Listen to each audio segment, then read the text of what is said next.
be healthy, because all this talk about inverted yield curves is bad for the economy. Yeah, no, you make a great point, and many people on this trading floor bring up the fact that, all of these T-bills that are being issued really is just exaggerating the issues of the yield curve. Let's move to another topic real quick. 3 trillion triple Bs, 1 trillion triple B minus. This is the lowest rung of investment grade. Is any of this paper going to be problematic in a downturn, in your opinion, Peter? I don't think it's going to be problematic at all. We talked to a lot of the corporations. I think they're well aware of where they stand with the rating agencies, what they need to do. There's a lot of levers they can pull to maintain those ratings. And the big thing everyone's got to remember, in the past few years with yields so tight, no one needs to be single A, so people have gravitated towards triple B, but they do not want to go to high yield. So I think that's really important. And the other big trend that doesn't get talked enough is I think insurance companies are much more sophisticated. They don't want to be forced to sell risk. So I think they've already pared back on the bonds that they don't like if it got downgraded. So I don't think you're going to see wholesale selling pressure. I think the problem to look for in credit is not going to be the triple Bs. It's going to be a little bit somewhere down the curve. Some of the high yield names are having a little bit of trouble. Maybe emerging markets is due to crack. And maybe we're supposed to be looking elsewhere. What is, quote unquote, a safe asset that's overdone that could pull back? Because that tends to be where the problems occur, not where everyone's looking. Excellent. Excellent. Thanks, Peter, for your opinions. Have a great holiday weekend. Mike Santoli, back to you. Thank you very much, Rick. Now let's send it over to John Fort with a look at what is coming up on Squawk Alley. Hi, John. Hey, Mike. Well, you, for one, you're coming up on Squawk Alley. Looking forward to talking to you. It's the end of August, and it has been a choppy month. Up ahead, we got some more IPOs. We got big launches for some big tech names, including Apple and Microsoft. So what does that mean for the rest of the year in tech? Well, we'll dive in coming up on Squawk Alley. We use Angie's List because we can always find great local pros for any type of home project. I use Angie's List because it's free. Free to read reviews. Check their ratings. They can even match my project to qualified pros. Go to angieslist.com today. All right. Spicy tuna roll. Sushi. Sashimi coming. With the Grubhub delivery app, if you want it all, Delivery for Troy. you can get it all at Grubhub. Restaurants you love delivered. Municipal bonds don't typically get the media coverage that the stock market does. In fact, some people may even find them boring.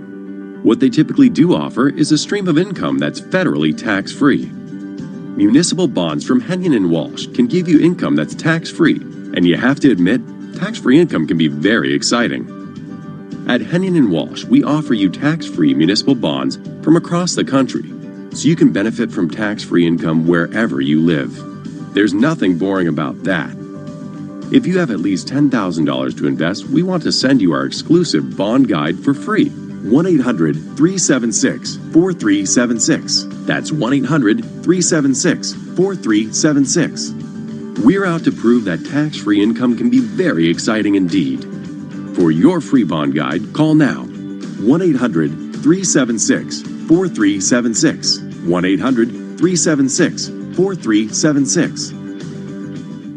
This trade war is much worse for China than it is for us. And if you don't believe that, you're just not willing to accept facts. Maybe they just want the trade war to calm down while they try to address the increasingly violent protests in Hong Kong. I got things I want to do, but student loans were holding me back. Credible.com helped me save $600 a month with a great rate. Now I can go do what I want to do.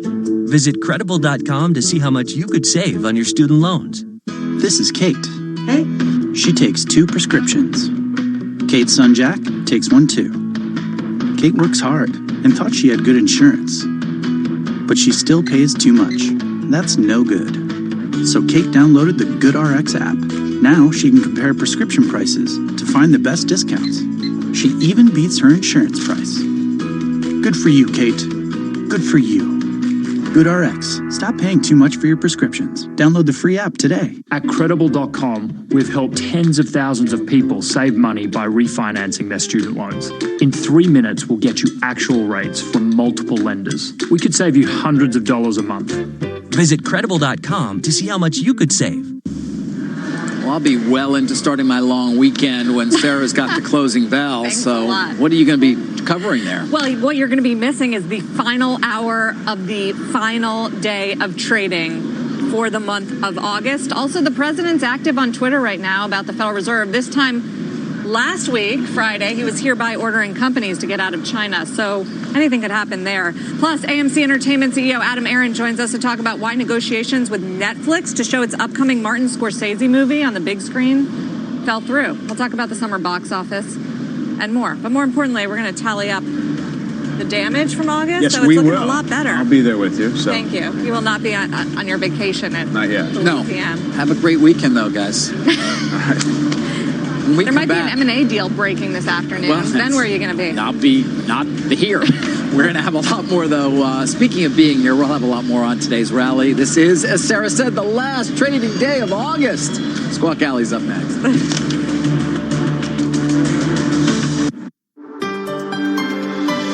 Moving from one rental home to another is so expensive. Last time, we had to pay hundreds to move in, the first month's rent. And then a big deposit. With Romans, it doesn't have to be like this. It doesn't. At Romans, you really can move in from just £36, plus your first month's rent. And that's it. Nothing more to add. Move in from just £36, plus your first month's rent. With Romans. No deposit. No problem.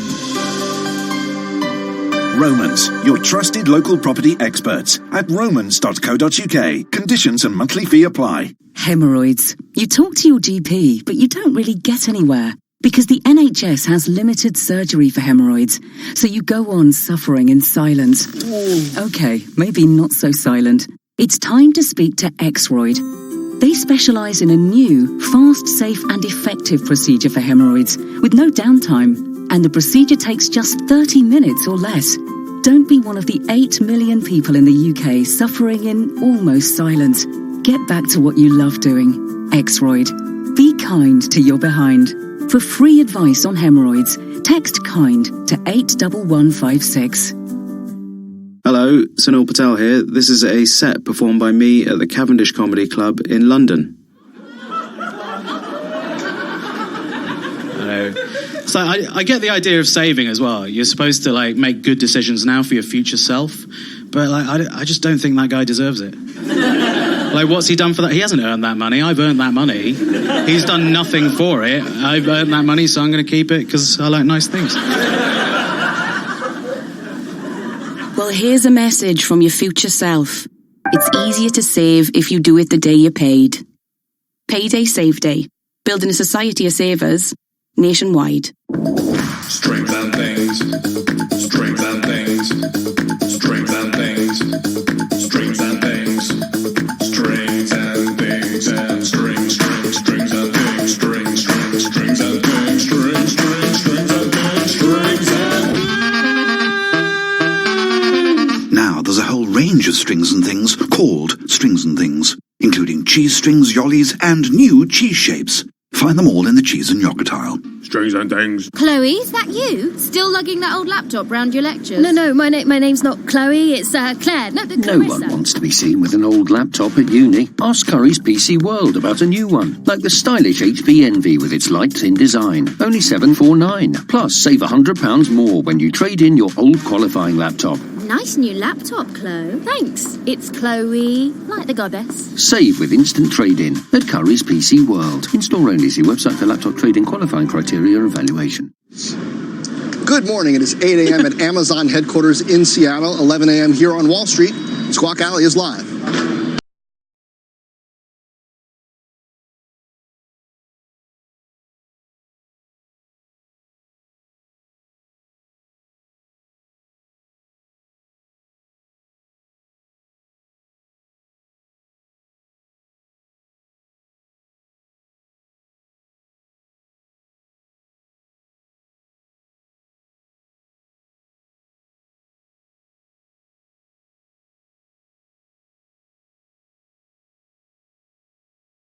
I am John Ford with Leslie Picker and Wilfred Frost here at Post 9 at the New York Stock Exchange. Carl and Morgan have the morning off.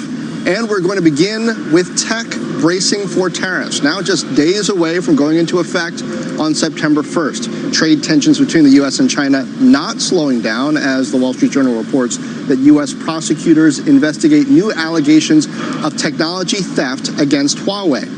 Acme Capital's Haney Nada and Kevin Delaney, of course, both join us here at Post 9. Happy pre-Labor Day weekend to you guys. Good morning. Haney, if I recall, you were pro a tough stance against China when it comes to IP and other things. When it comes to these tariffs, September 1st, December 15th, are you pro this approach? Does it depend if it gets near-term results? So, look, I think the tariffs are doing, I think they're going to do some harm in the near term. I think you're going to see pricing increases in the U.S. I think you're going to see trade tensions worldwide, globally. But I think the longer-term impact is actually much more detrimental to China than it is to us. What's happening right now is tech companies are moving their supply chains out of China into Vietnam, Malaysia, even Mexico. That's actually good for those countries. So over time, the tech companies are going to adapt to the changing supply chains. China is going to be losing jobs. It's going to lose manufacturing capacity. That's where the big impact is. That's where our hammer is in these trade negotiations. Is that the measure, though? Who gets hurt worse versus whether it actually helps? Well, I think the long-term impact, what you want to have is you want to have an equal playing field for tech companies in China. That's the goal, I believe, of these tariffs. Kevin, who do you think is suffering the most from this? Well, I think what we're seeing is that U.S. companies are already suffering. We saw Cisco talk about recently in their latest earnings that they were actually being de-invited from bidding for Chinese contracts in China. And we also anticipate, December 15th, we see that there are a bunch of tariffs that are scheduled to go into effect, which will impact things like video game consoles and telephones and computers. There are U.S. sellers of these, both on the retail level and on the brand level, who are actually probably going to feel some of the pinching. But is it fair to say that some of the Chinese companies will be feeling this more? I mean, Huawei, for example, perhaps feeling things more than Apple is. Yeah, but I think I go back to John's question. Like, we're here where I think everyone agrees there's a pretty high risk of recession in the economy, and we're applying a sort of really unpredictable approach to trade negotiations, which is affecting consumer sentiment and business sentiment more broadly. And so the question of who is hurting more from a trade battle, is kind of an academic one on some level, given the conditions currently. Is there a risk that the longer this trade dispute goes on, that we see kind of a bifurcation of technology across the world, where you have countries that use the technology from China, the splinter net, I've heard that term used before, and is that a big problem for the long run in terms of our technology development as a society? I think, we really need to think about that. We just did a big in-depth report on China's investments in Africa. And what you see is that China has invested on political and business levels, economic levels, infrastructure in Africa. Africa is one of the fastest growing markets in terms of population growth, economic growth. I think it's hard for American companies to expect that the African countries, if they're faced with a choice between China and the U.S. in terms of internet infrastructure, in terms of technology service, in terms of all of these important categories, that they're going to go with the U.S. I think that there is a very strong risk that market is much more captured by China at this point than people realize, and that Africa is just one example. And Annie, that goes back to the pain threshold question, I guess. Whether someone, it's like the slap game at a certain point. Like, both people end up pretty bruised. But given that situation in Africa, given that Huawei continues to sell around the world, is this a situation where either you end up erecting barriers to the internet, which really devalues the network overall, or you have to solve this one way or another? Right. So at Acme, we're looking at 10-year trends. We want to invest for 10 years. So I look at the science and innovation part of what's happening in the world. The U.S. still has the best science to technology to product on the planet. I mean, we are cornering the market when what's happening in sensors and nanotechnology and quantum computing. I think as we look towards the future, if those technologies don't have a level playing field globally in trade, we're going to be at a disadvantage. People are going to copy our IP and then present it as their own in these other countries, and we're not going to be able to sell our products. That's the long term. That's the real reason why this trade war is happening, in my opinion. Well, speaking of premium technology and heavy exposure to China, Apple announcing it will unveil its latest iPhones. They didn't say it was going to be that, but we know. In just a few days, September 10th, Josh Lipton joins us from San Francisco with what we know about the event so far. Josh.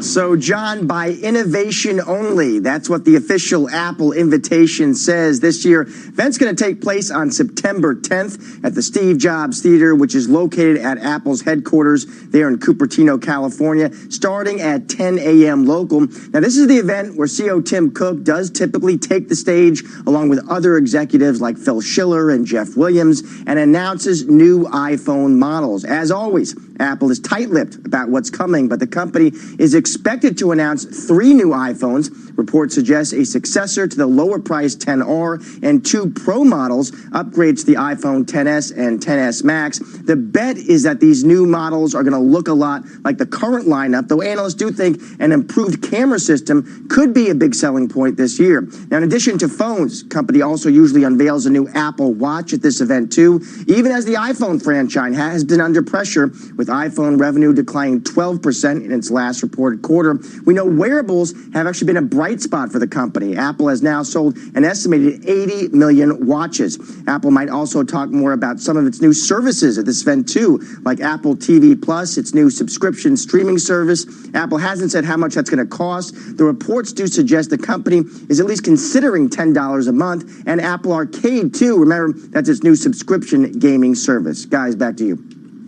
All right, Josh, thanks. Kevin, this is going to be the first big Apple event post Johnny Ive. I mean, he's made the announcement that he's leaving. So in that sense, it's different. We're expecting a whole slew of products coming out, but also the shadow of tariffs. What do you think is the kind of financial significance of this? I don't think this event is a big deal at this point. Every year, basically, Apple in September announces new iPhone refreshes, basically, and that's what, you just have to follow Bloomberg's reporting on this. They consistently predict accurately what Apple's going to announce, and they've laid out in great detail what we expect Apple to announce, and it's all... But they don't predict pricing, which I think is the big question mark this time around. Are they anticipating tariffs? Do they price higher, memory configurations higher? That's a fair question. I'm not sure I anticipate a lot of changes in the general framework for Apple's pricing. Apple is a luxury goods company, and its phones are $1,000 at this point. They've re-anchored us in that price. And the things that we believe will come as upgrades to the iPhone are sound pretty incremental, like better cameras, faster processors, slightly different screen. I don't think this is, I don't think it matters whether Johnny Ive is here or not, or tariffs are coming or not. I think November is when we expect the Apple TV Plus service to launch, as it was just mentioned. And I think in some ways, knowing that services are the future, these are incremental refreshes. Service is so critical to the company. In some ways, that's almost more interesting than the September event. And Haney, upgrade cycles have been slower and slower by the year. Is there anything Apple can do that's innovative enough to really encourage people to upgrade their iPhones this time around when they've kind of been sitting on their hands previously? So I do expect some incremental improvements in the handsets. I think you're going to see better optics. You're going to see some interesting 3D sensors. I think you might start seeing some AR, augmented reality technology being built in. So I think it's all going to be incremental. The thing that's to watch with Apple is the services they put on top of these the hardware systems. That's really where I think they can really leverage the subscriber base they have. That's where they can make a lot of money. Kevin, what about Huawei on the flip side? Are they going to be able to go ahead with their own upgrade launches with new phones or not? Yeah, I mean, there's some question because they're now effectively cut off from Android upgrades and are building their own operating system. And, the reports that I've been seeing suggest that there are some challenges with that, and so there are some delays. So I don't know what the latest is, but I think that's a really good question. Is it a benefit that to Apple or not really? It's a kind of not quite such a like for like. I don't think so. I think they play in different parts of the market on the margins. Particularly outside. We're talking about outside of the U.S. If we're talking about Huawei handphones, Apple is in a very high luxury category. Huawei generally, a lot of its strength is in lower margin phones, and so I'm not sure that that's going to impact Apple. Haney, are you surprised that ARKit hasn't gained more traction? I mean, Apple for a couple of years now has been beating this drum on augmented reality and how iOS can power that forward and the gaming stuff. This Harry Potter game didn't really seem to move the needle. Look, I think AR and VR are a long ways away from being a reality. I mean, I haven't found any applications yet that compel me to invest in anything AR, VR. I think it's slowly starting to make some migrations. There's some interesting B2B aspects, some industrial applications for it, like understanding what pipes are and what systems are if you're wearing glasses. But I think it's a long ways from being consumer technology. I give it 5 to 10 years. I feel like industrial is the mark of failure for so many of these kinds. Like when Google Glass goes industrial, like, oh, it's not going to make it. Well, so right. we'll see if it gets a broader consumer application. Let's turn to Amazon. Amazon and its third-party sellers. Just days after an investigation revealed over 4,000 unsafe, mislabeled, or straight banned products on the Amazon site, senators are asking CEO Jeff Bezos to crack down. Our Deirdre Bosa has more on Amazon's third-party seller problem. Deirdre. John, the 3 senators, Richard Blumenthal, Bob Menendez, and Ed Markey, they're asking Bezos to remove illegal, deadly, and deceptive products and respond to a list of questions from how did they get there in the first place to how do you make sure more unsafe products stay off the platform. They asked Bezos to respond by September 29th, and Amazon says that it will.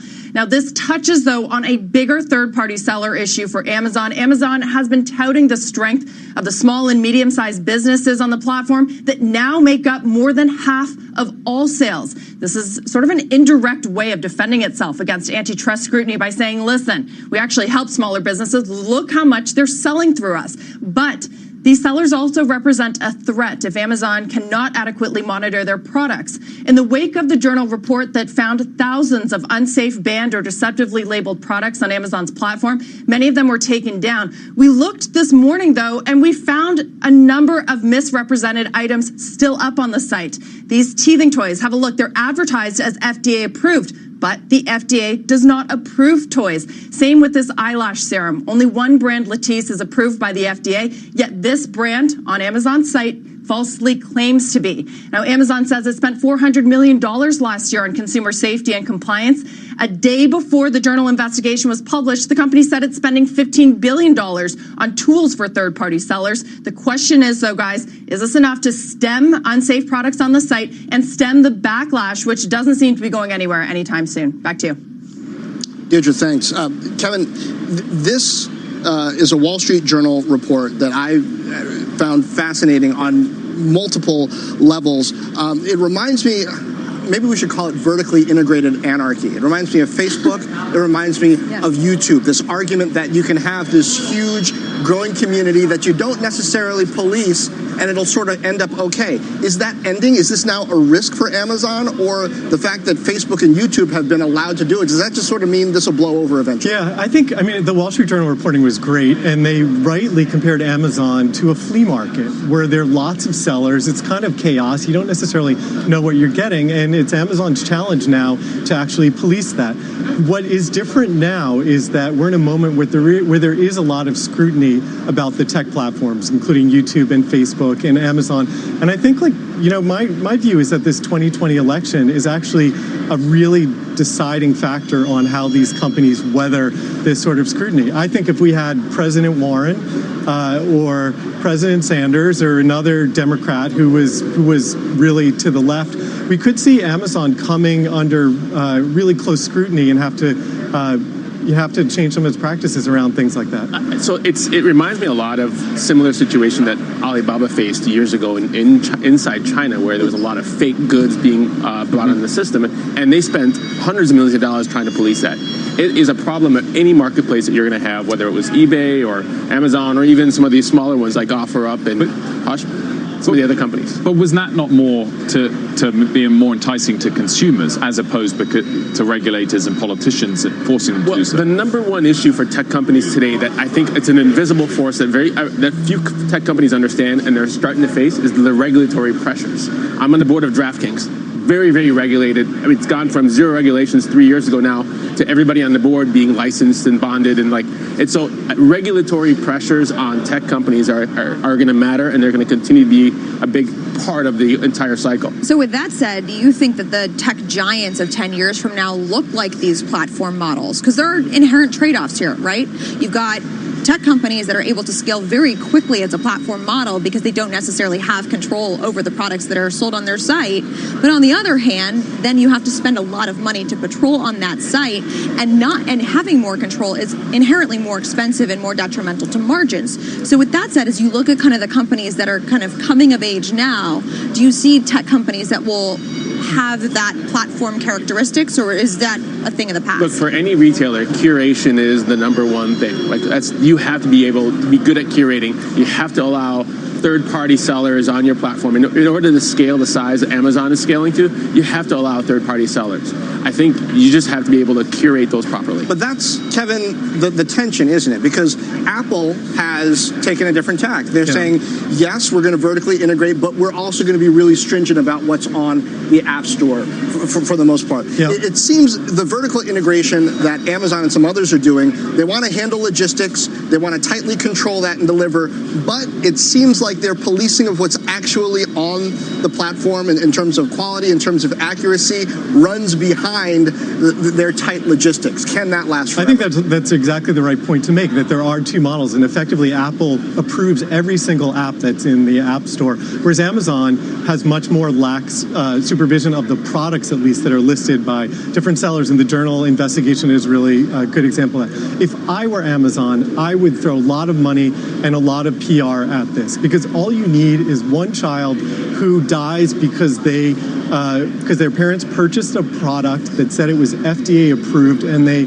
are suffocated or something else really bad happens. And I think that there's a risk of a broader consumer concern and shifting from Amazon. I think, as Hanny has said, like lots of retailers and platforms like eBay and Alibaba and others have faced this issue over the years. It's not an issue that's unique to Amazon, but they're kind of in the spotlight for it now, and I think it's pretty serious for them to get ahead of it.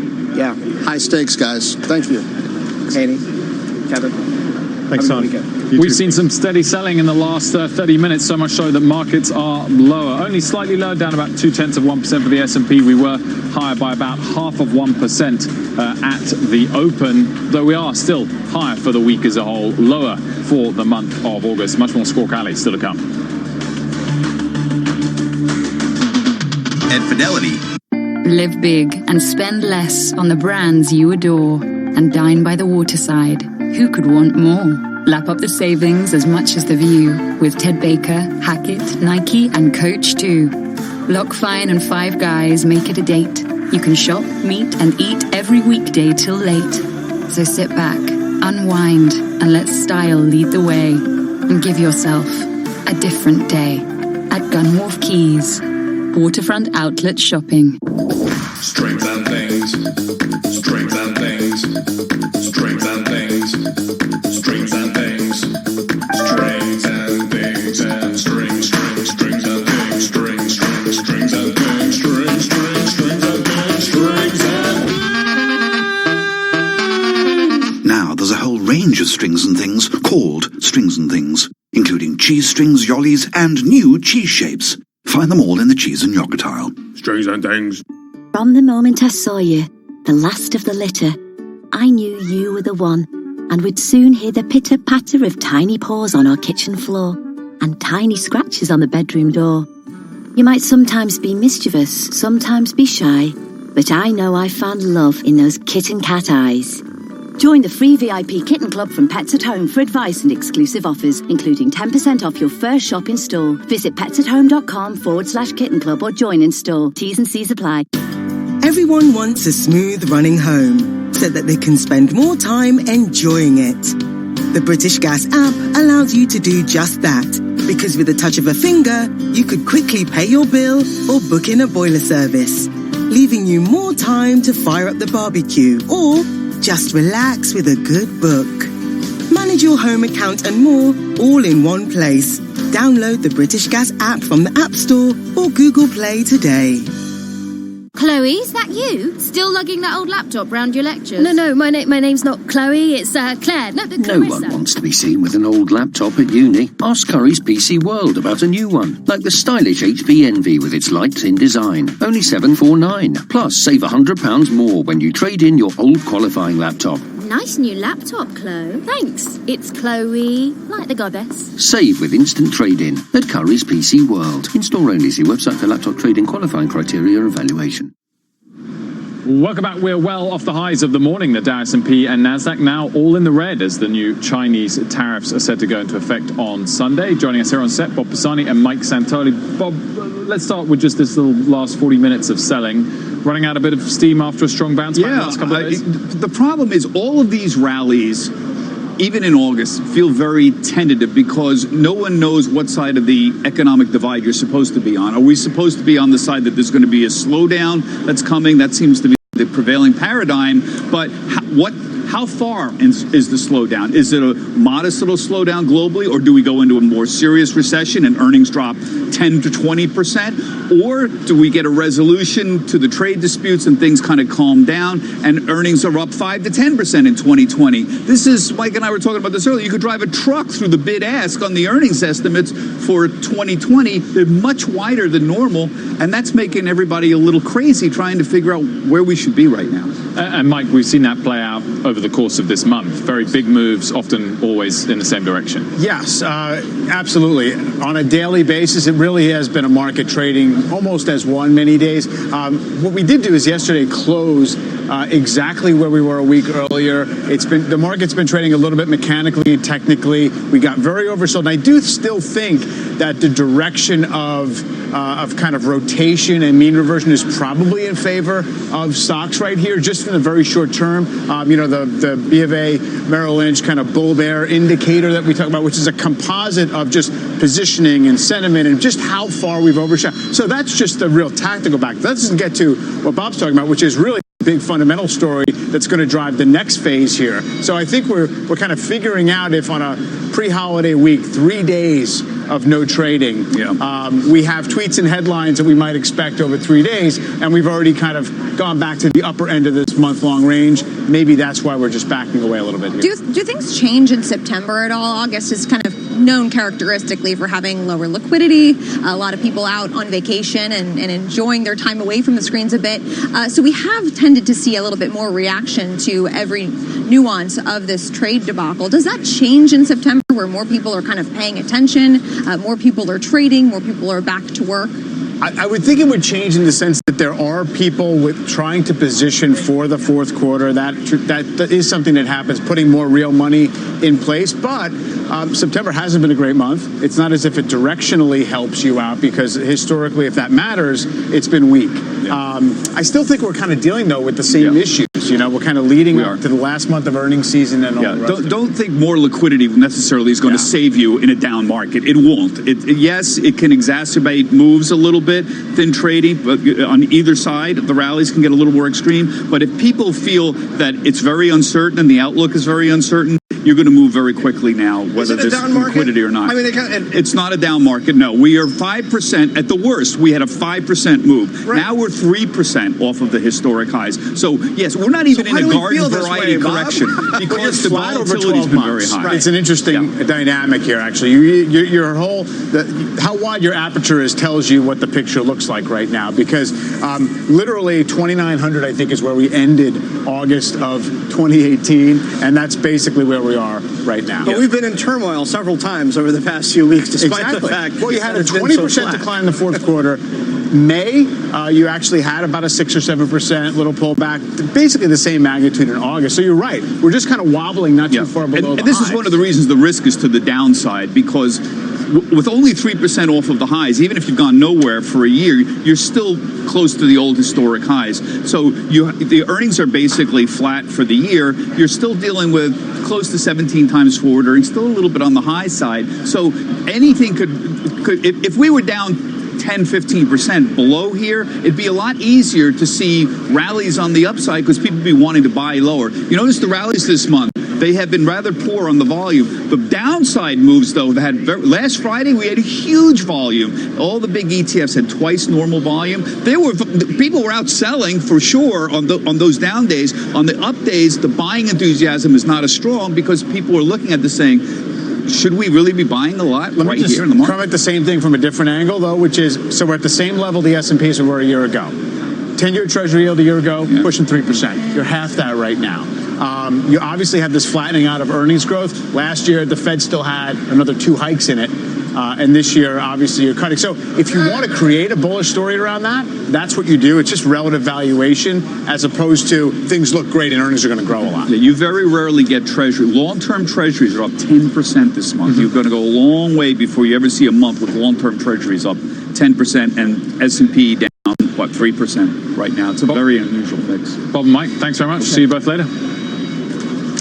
And stocks have lost steam this morning, reversing earlier gains. Here are the names dragging down the index in today's session: Cisco, Microsoft, Nike. We're back in a minute.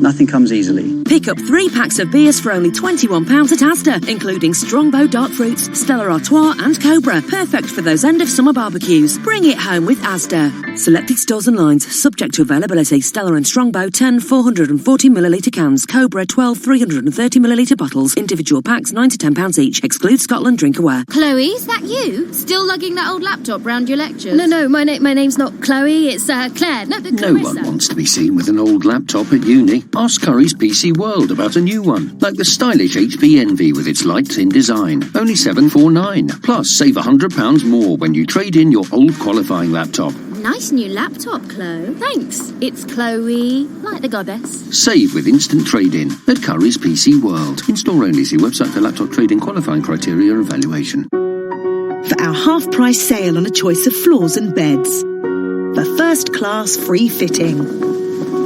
For kicking your heels off. For overexcited kids. And pets. For thrills and spills. For a special welcome home. Carpet Right. For life. Offers end Tuesday. Free fitting on selected carpets and vinyl with selected underlay. Minimum spend applies. Live big and spend less on the brands you adore. And dine by the waterside. Who could want more? Lap up the savings as much as the view with Ted Baker, Hackett, Nike and Coach too. Lock Fine and Five Guys make it a date. You can shop, meet and eat every weekday till late. So sit back, unwind and let style lead the way. And give yourself a different day at Gunwharf Quays. Waterfront outlet shopping. Strength and things. Strength and things. Strength and things. Strings and things. Strings and things and strings and things. Strings and things. Strings and things. Now there's a whole range of strings and things called strings and things, including cheese strings, yollies, and new cheese shapes. Find them all in the cheese and yogurt aisle. Strings and things. From the moment I saw you, the last of the litter, I knew you were the one, and would soon hear the pitter-patter of tiny paws on our kitchen floor, and tiny scratches on the bedroom door. You might sometimes be mischievous, sometimes be shy, but I know I found love in those kitten cat eyes. Join the free VIP Kitten Club from Pets at Home for advice and exclusive offers, including 10% off your first shop in store. Visit petsathome.com/kitten club or join in store. T's and C's apply. Hurricane Dorian expected to hit the Florida coast over the long Labor Day weekend. Caitlin McGrath has the latest back at HQ. Caitlin. Well, Dorian remains a strong Category 2 hurricane, but it is expected to strengthen as we head throughout the day today. Expected to become a Category 3 later this afternoon and in the evening. But right now, those sustained winds still at 110 miles per hour, moving to the north and west at 10 miles per hour. Now, that's slower than it was earlier this morning, and that indicates to us that it is taking a more westerly turn as we head throughout the day today and certainly into the weekend. So we'll show you that latest track as we head through your long holiday weekend, continuing to move directly west over the Bahamas as we head throughout the Sunday and Monday hours. But then notice it does look to approach Florida for a landfall later Tuesday morning. Now at 8 a.m. on Tuesday morning, the storm is continuing to slow down, looking to approach Florida as a Category 4, possibly a Category 3 early Tuesday morning. Now, beyond Sunday, there is still a lot of uncertainty, so don't focus so much on the timing or the track, but just that the entire state of Florida does need to be prepared. So we'll give you a look at the latest updates here for Dorian. Again, we are expecting that rapid intensification as we head throughout the rest of the day today and into the long holiday weekend. And that slow ward motion, that does not bode well as we look towards a possible landfall on Tuesday. Think of Florence, think of Harvey, that prolonged really heavy rain causing potential inland and shoreline flooding as we do see that approach to Florida as we head throughout the day on Tuesday. That's the very latest on Dorian. Back to you. Caitlin, thank you very much. European markets are about to close, or just closed. Seema Modi joins us with a breakdown of today's action. Seema. Wilfred, European stocks off the highs while the euro continues to drift lower, drawing fresh criticism from President Trump in a tweet in the last hour. Here's where we stand for the month. The UK, the biggest laggard, down 5%. German stocks down 1.5%.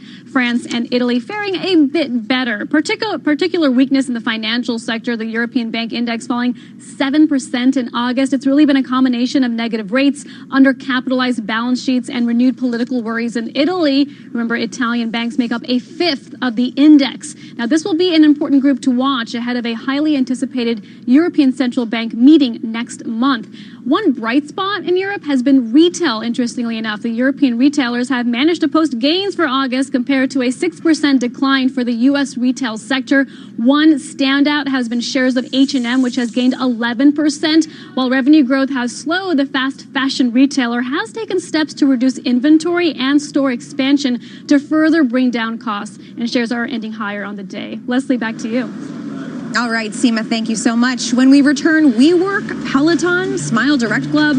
We break down the outlook for those coming IPOs and the winners and losers of some other recent debuts next. Stay with us.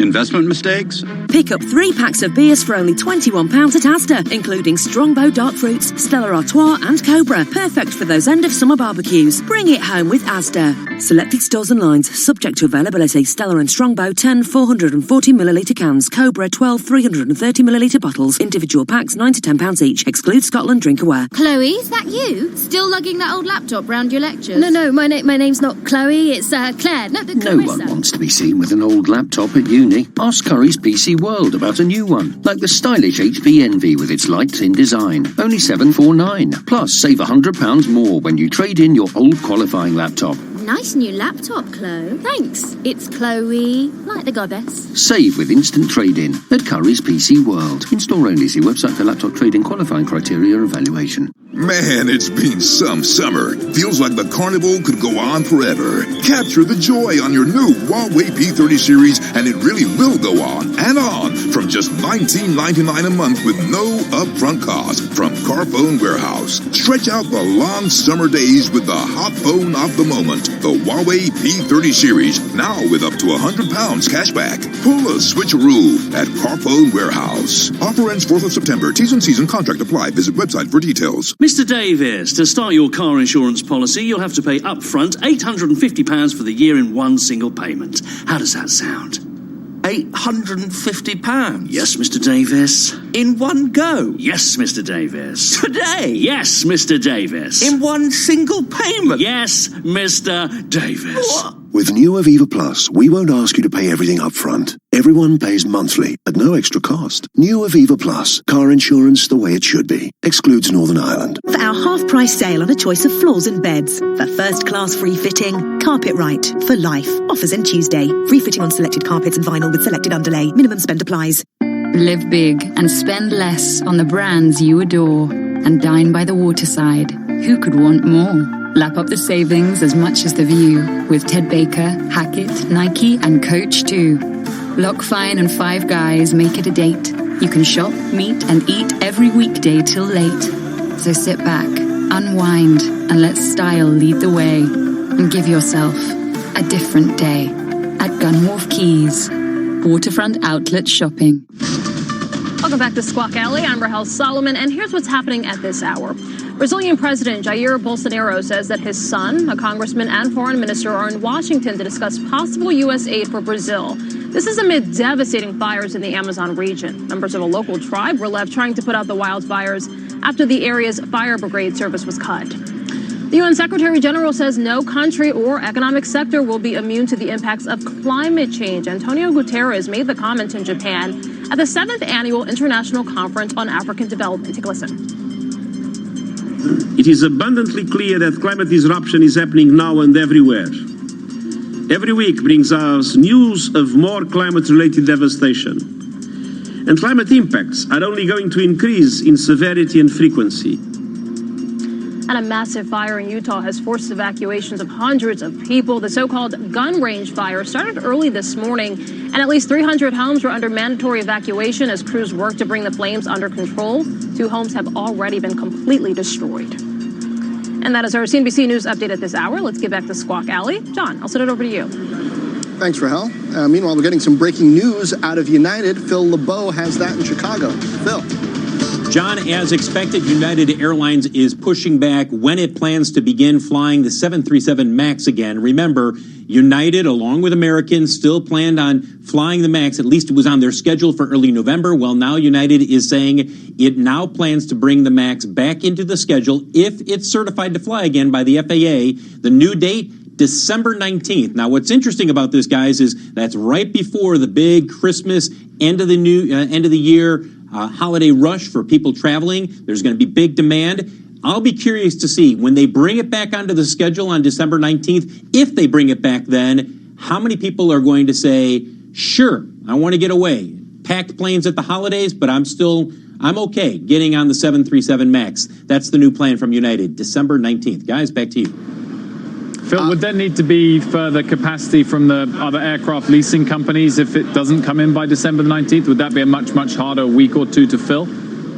Oh, that's already a hard week to fill for the airlines. They're already realizing, because of tighter capacity, that for them, they would love to have more planes. Not just United. All airlines would like to have more planes. And remember, United made the move earlier this year to buy, and I think it's like 17 or 18 used 737s. Those are going to be coming on the schedule at the end of this year. And they made that move because they were like, look, demand is out there, not just in the U.S., but worldwide. We need planes to fly people. And so this move by United, and if the planes do come back by late December, this is going to be huge for the industry in terms of giving much needed capacity. Phil, is there any reason why they would say December 19th if they didn't really mean December 19th, why they would need to kind of draw that line even artificially? I don't know. I don't know the industry like you do, but it seems like 2 weeks later would be a lot easier. Yeah, John, you just can't flip a switch and say, hey, let's say the FAA came out and they said, plane's good, you can start flying it again. It would still take many, many weeks for all of the airlines to update their schedules, to get their crews in position, not just pilots and flight attendants, but maintenance crews, all of the people who need to be in the right place at the right time. This takes a long time logistically. So for the airlines, this is about as close as you can cut it. Look, the early November date that United had leading up to today and American still has, almost nobody in the industry thinks that this plane is going to be ready to actually start flying customers in early November. It just takes too long. So December 19th feels about right if this plane is certified by the FAA early in the fourth quarter to return to service. All right, Phil, thank you so much. A big year for IPOs is set to get even bigger with a fall IPO lineup, including names like Peloton and the We Company. And despite the market volatility, IPOs are still outperforming the broader market this year so far. But can it continue? Joining us now is the Vice Chair of Equity Capital Markets and the Head of West Coast Tech Banking at Jefferies, Cully Davis. Cully, thanks so much for joining us today. So those who believe the market is toppy look at the IPO performance for some of these recent tech deals and say, this is the poster child for kind of bubble-licious signs out there. Do you believe that there's enough investor demand to pay up and pay decent multiples for these deals that are coming down the pike in the second half of the year? Sure. Hey, Leslie. I do. These are the kind of years that tech investors wait for. We've had the benefit of a large number of highly anticipated companies come to market. Many have already come. A lot are to come still this fall. And investors, they chase what's working. And tech is the best performing sector so far this year. So despite the fact that multiples are high, particularly software multiples, we're seeing historic highs, all-time highs for some of these recent software IPOs. But in general, investors do chase what works, and tech is working right now, and a lot of these names are very, very well-known names.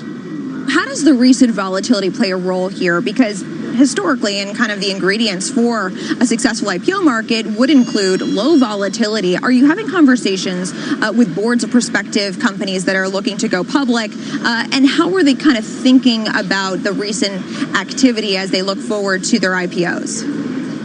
Sure. Yeah, volatility is not the friend of the IPO. You know, you generally want markets that are calm, that are easy to anticipate. You know, investors like to use those calmer markets to try and value companies that have, at this point, have no kind of public history. So volatility is generally not a friend of the IPO market. I would argue, even though volatility has increased right now, it's not at levels where, you know, we shut down the IPO markets for sure. You know, trading desks love the volatility. Trading desks, you know, thrive on volatility. And you know, when we have a quiet market, we're right in the middle of kind of a holiday season right now for the market. So I think people are kind of waiting and standby, waiting to see how things look come post-Labor Day, when all the traders are back in their seats. And, you know, again, volatility doesn't help the markets necessarily, but we're not at levels that shut it down by any stretch. At the same time, you've seen kind of this bifurcation on performance in terms of tech companies going public. On one hand, you have the Zooms of the world, the CrowdStrikes, Beyond Meat, if you could call that a tech company, Pinterest, and so forth. They're doing incredibly well. And then on the other hand, you have names like Uber, Lyft, Jumia. Are there any lessons that these companies and investors can kind of take away from the companies that have performed well in the first half of the year that might indicate successful performance in the second half of the year? And then also any lessons they can take away from those that haven't done as well and have kind of turned off investors that might indicate some weaker performance for certain types of companies in the second half of the year? Sure. Yeah, we have seen a little bit of a barbell. Well, you know, on average, tech IPOs are certainly up and trending above the general indices. You know, there are a handful that have traded really, really well. The names you mentioned, like Zoom and CrowdStrike and some of the software companies, and ones that have struggled. I think if you look at the kind of business models that have done the best, software always is a very active tech sector. And software business models are very well understood by investors. And you'll see companies that have really, really large market opportunities spending a lot of money to capture market share. Those types of companies, if they're a software business, investors just have a lot of confidence that the kind of steady state model is one that actually drives profitability and has lanes of kind of margin output that they can count on. So you see software companies generally get bid up quite a bit because they are safe havens and they're business models that are very, very well understood. The ride-sharing names like Lyft and Uber are obviously spending a tremendous amount of money to drive market share to really build their business. But those business models are not yet really understood or proven. They're really new business models. And so companies like that, while they're amazing companies, have the burden of having to kind of prove out the model and really don't have a historical context for investors to rely on. So they've struggled a little bit more in this kind of environment. All right, Cully, it'll be interesting to see if WeWork is seen as more of a proven model, despite the fact that it has such sizable losses as it launches its debut as soon as next month. Cully Davis, thank you so much for joining us. Thank you. Markets are just off their lows. The Dow back to positive, S&P just negative, NASDAQ down 0.4%. Squawk Alley continues on the other side of this break. But first, Rick, what are you watching today? You know, I'm watching the calendar thinking, what a wild August it's been in the market, specifically interest rates. The big number, 21. You want to know what it is? Come back after the break.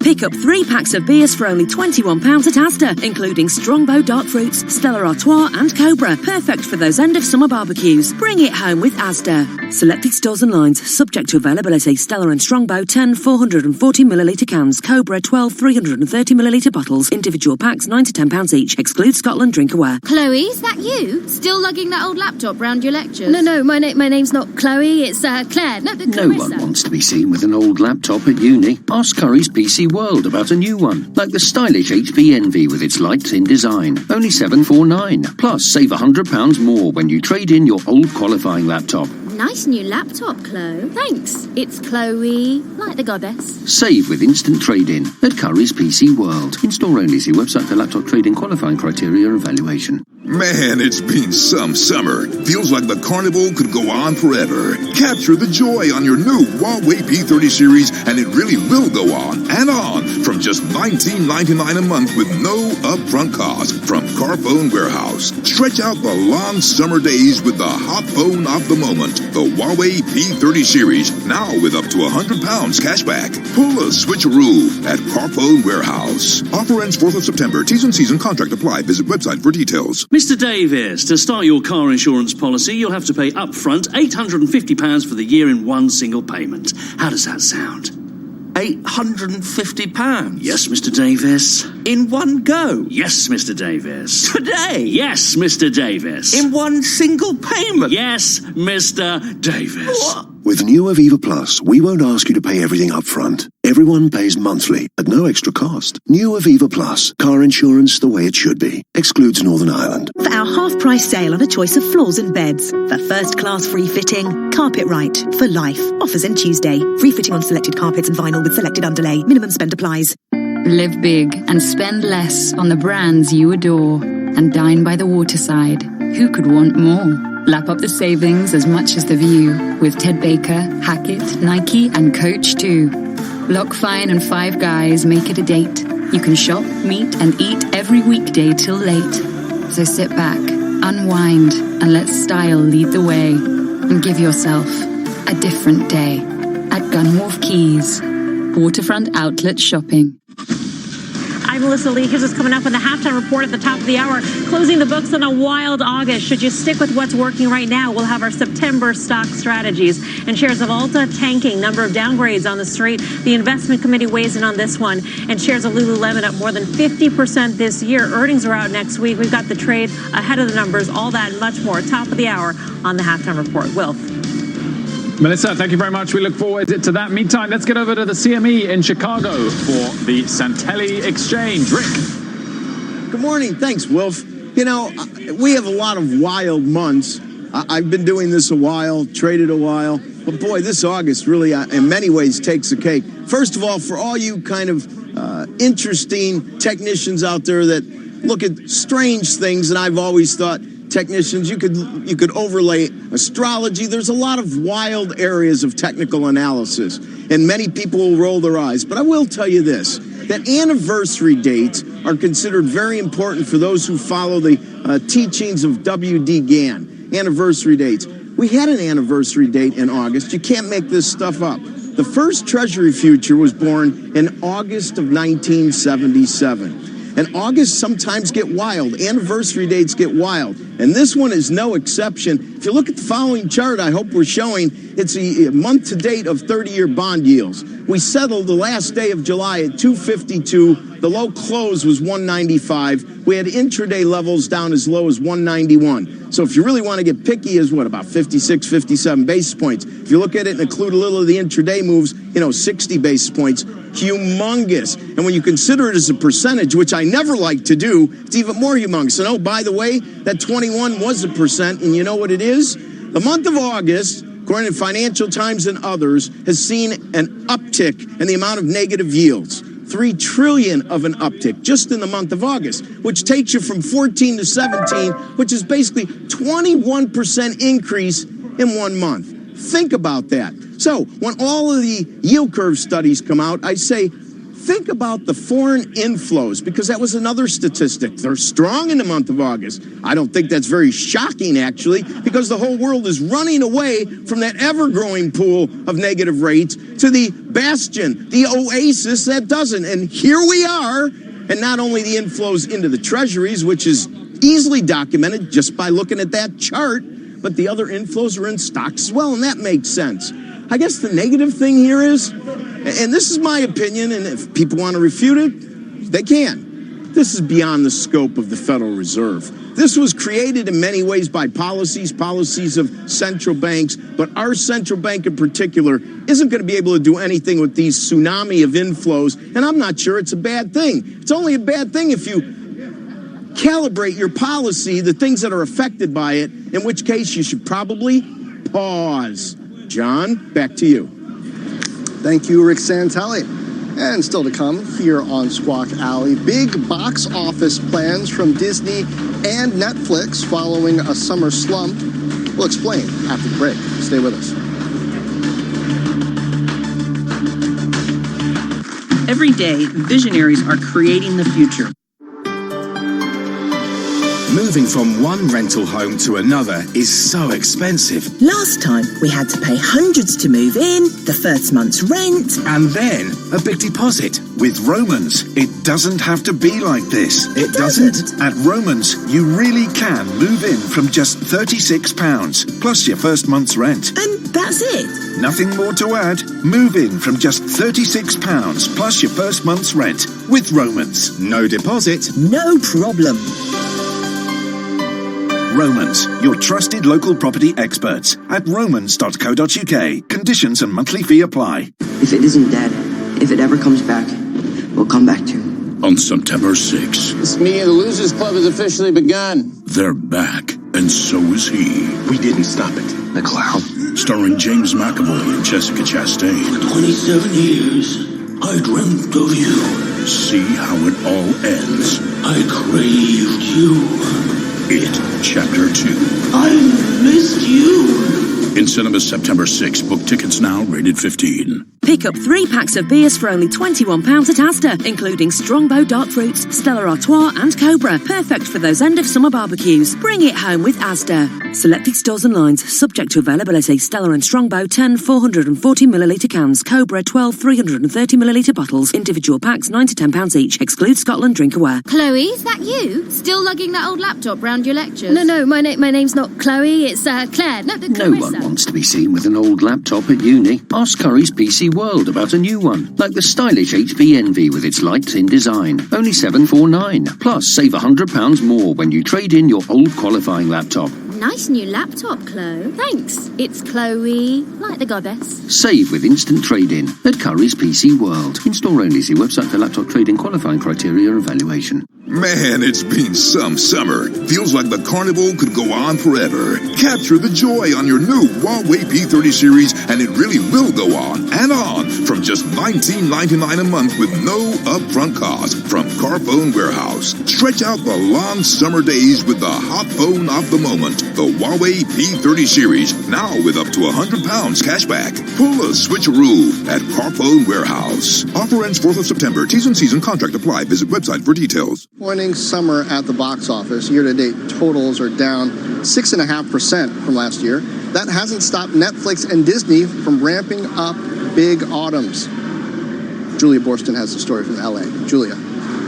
Well, John, there were some mega hit movies this summer, but the summer box office is actually down about 9% from last summer, leaving a high bar for the studios to be able to close the gap with last year's record box office performance. And this fall, there are 3 key things to watch at the movie theater. First, Disney is expected to continue to dominate the box office after drawing over 36% of domestic ticket sales so far this year, with 5 of the 6 top movies of the year, including Avengers, Endgame, and Lion King. Coming up, it's got Disney's Frozen 2, Maleficent, Mistress of Evil, as well as Star Wars, The Rise of Skywalker. They are expected to continue to build on their franchise successes.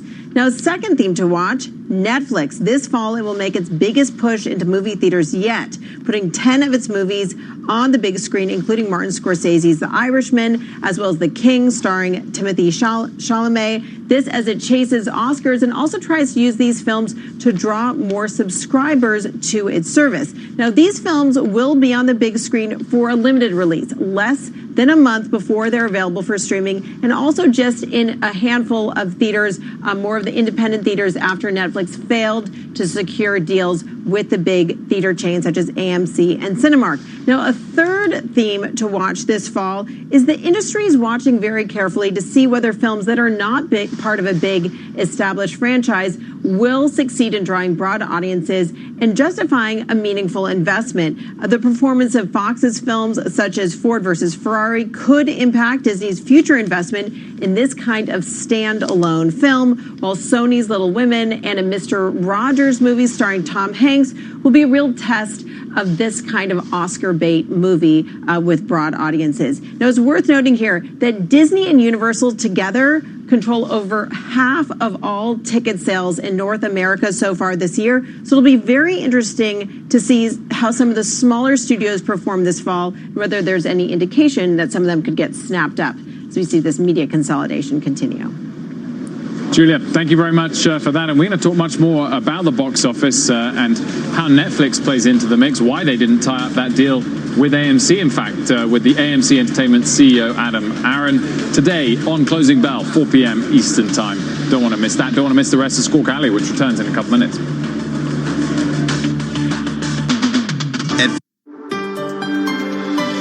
Moving from one rental home to another is so expensive. Last time, we had to pay hundreds to move in, the first month's rent, and then a big deposit. With Romans, it doesn't have to be like this. It doesn't? At Romans, you really can move in from just £36, plus your first month's rent. And that's it? Nothing more to add. Move in from just £36, plus your first month's rent, with Romans. No deposit. No problem.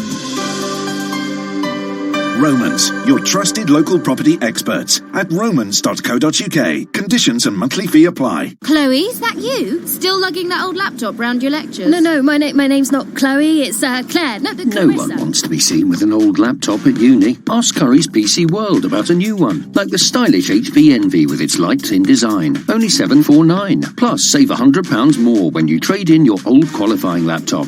Nice new laptop, Chloe. Thanks. It's Chloe, like the goddess. Save with instant trade-in at Curry's PC World. In-store only. See website for laptop trading qualifying criteria and evaluation. The biggest cat in the world was longer than a cricket bat.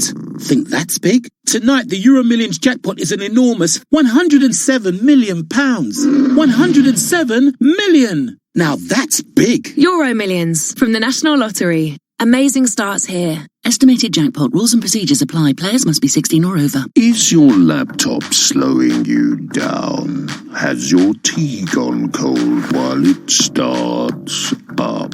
Talk to Curry's PC World. You can save between £50 and £200 when you trade in your old qualifying laptop for a thin, light HP Pavilion with speedy startup. Get up to speed in no time. Bring in your old laptop, save with instant trade-in at Curry's PC World. In-store only. See website for laptop trading qualifying criteria and evaluation. This is getting too fast for you to hear, so I'm going to stop now and get the bus home and have some nice dinner and put the cat out.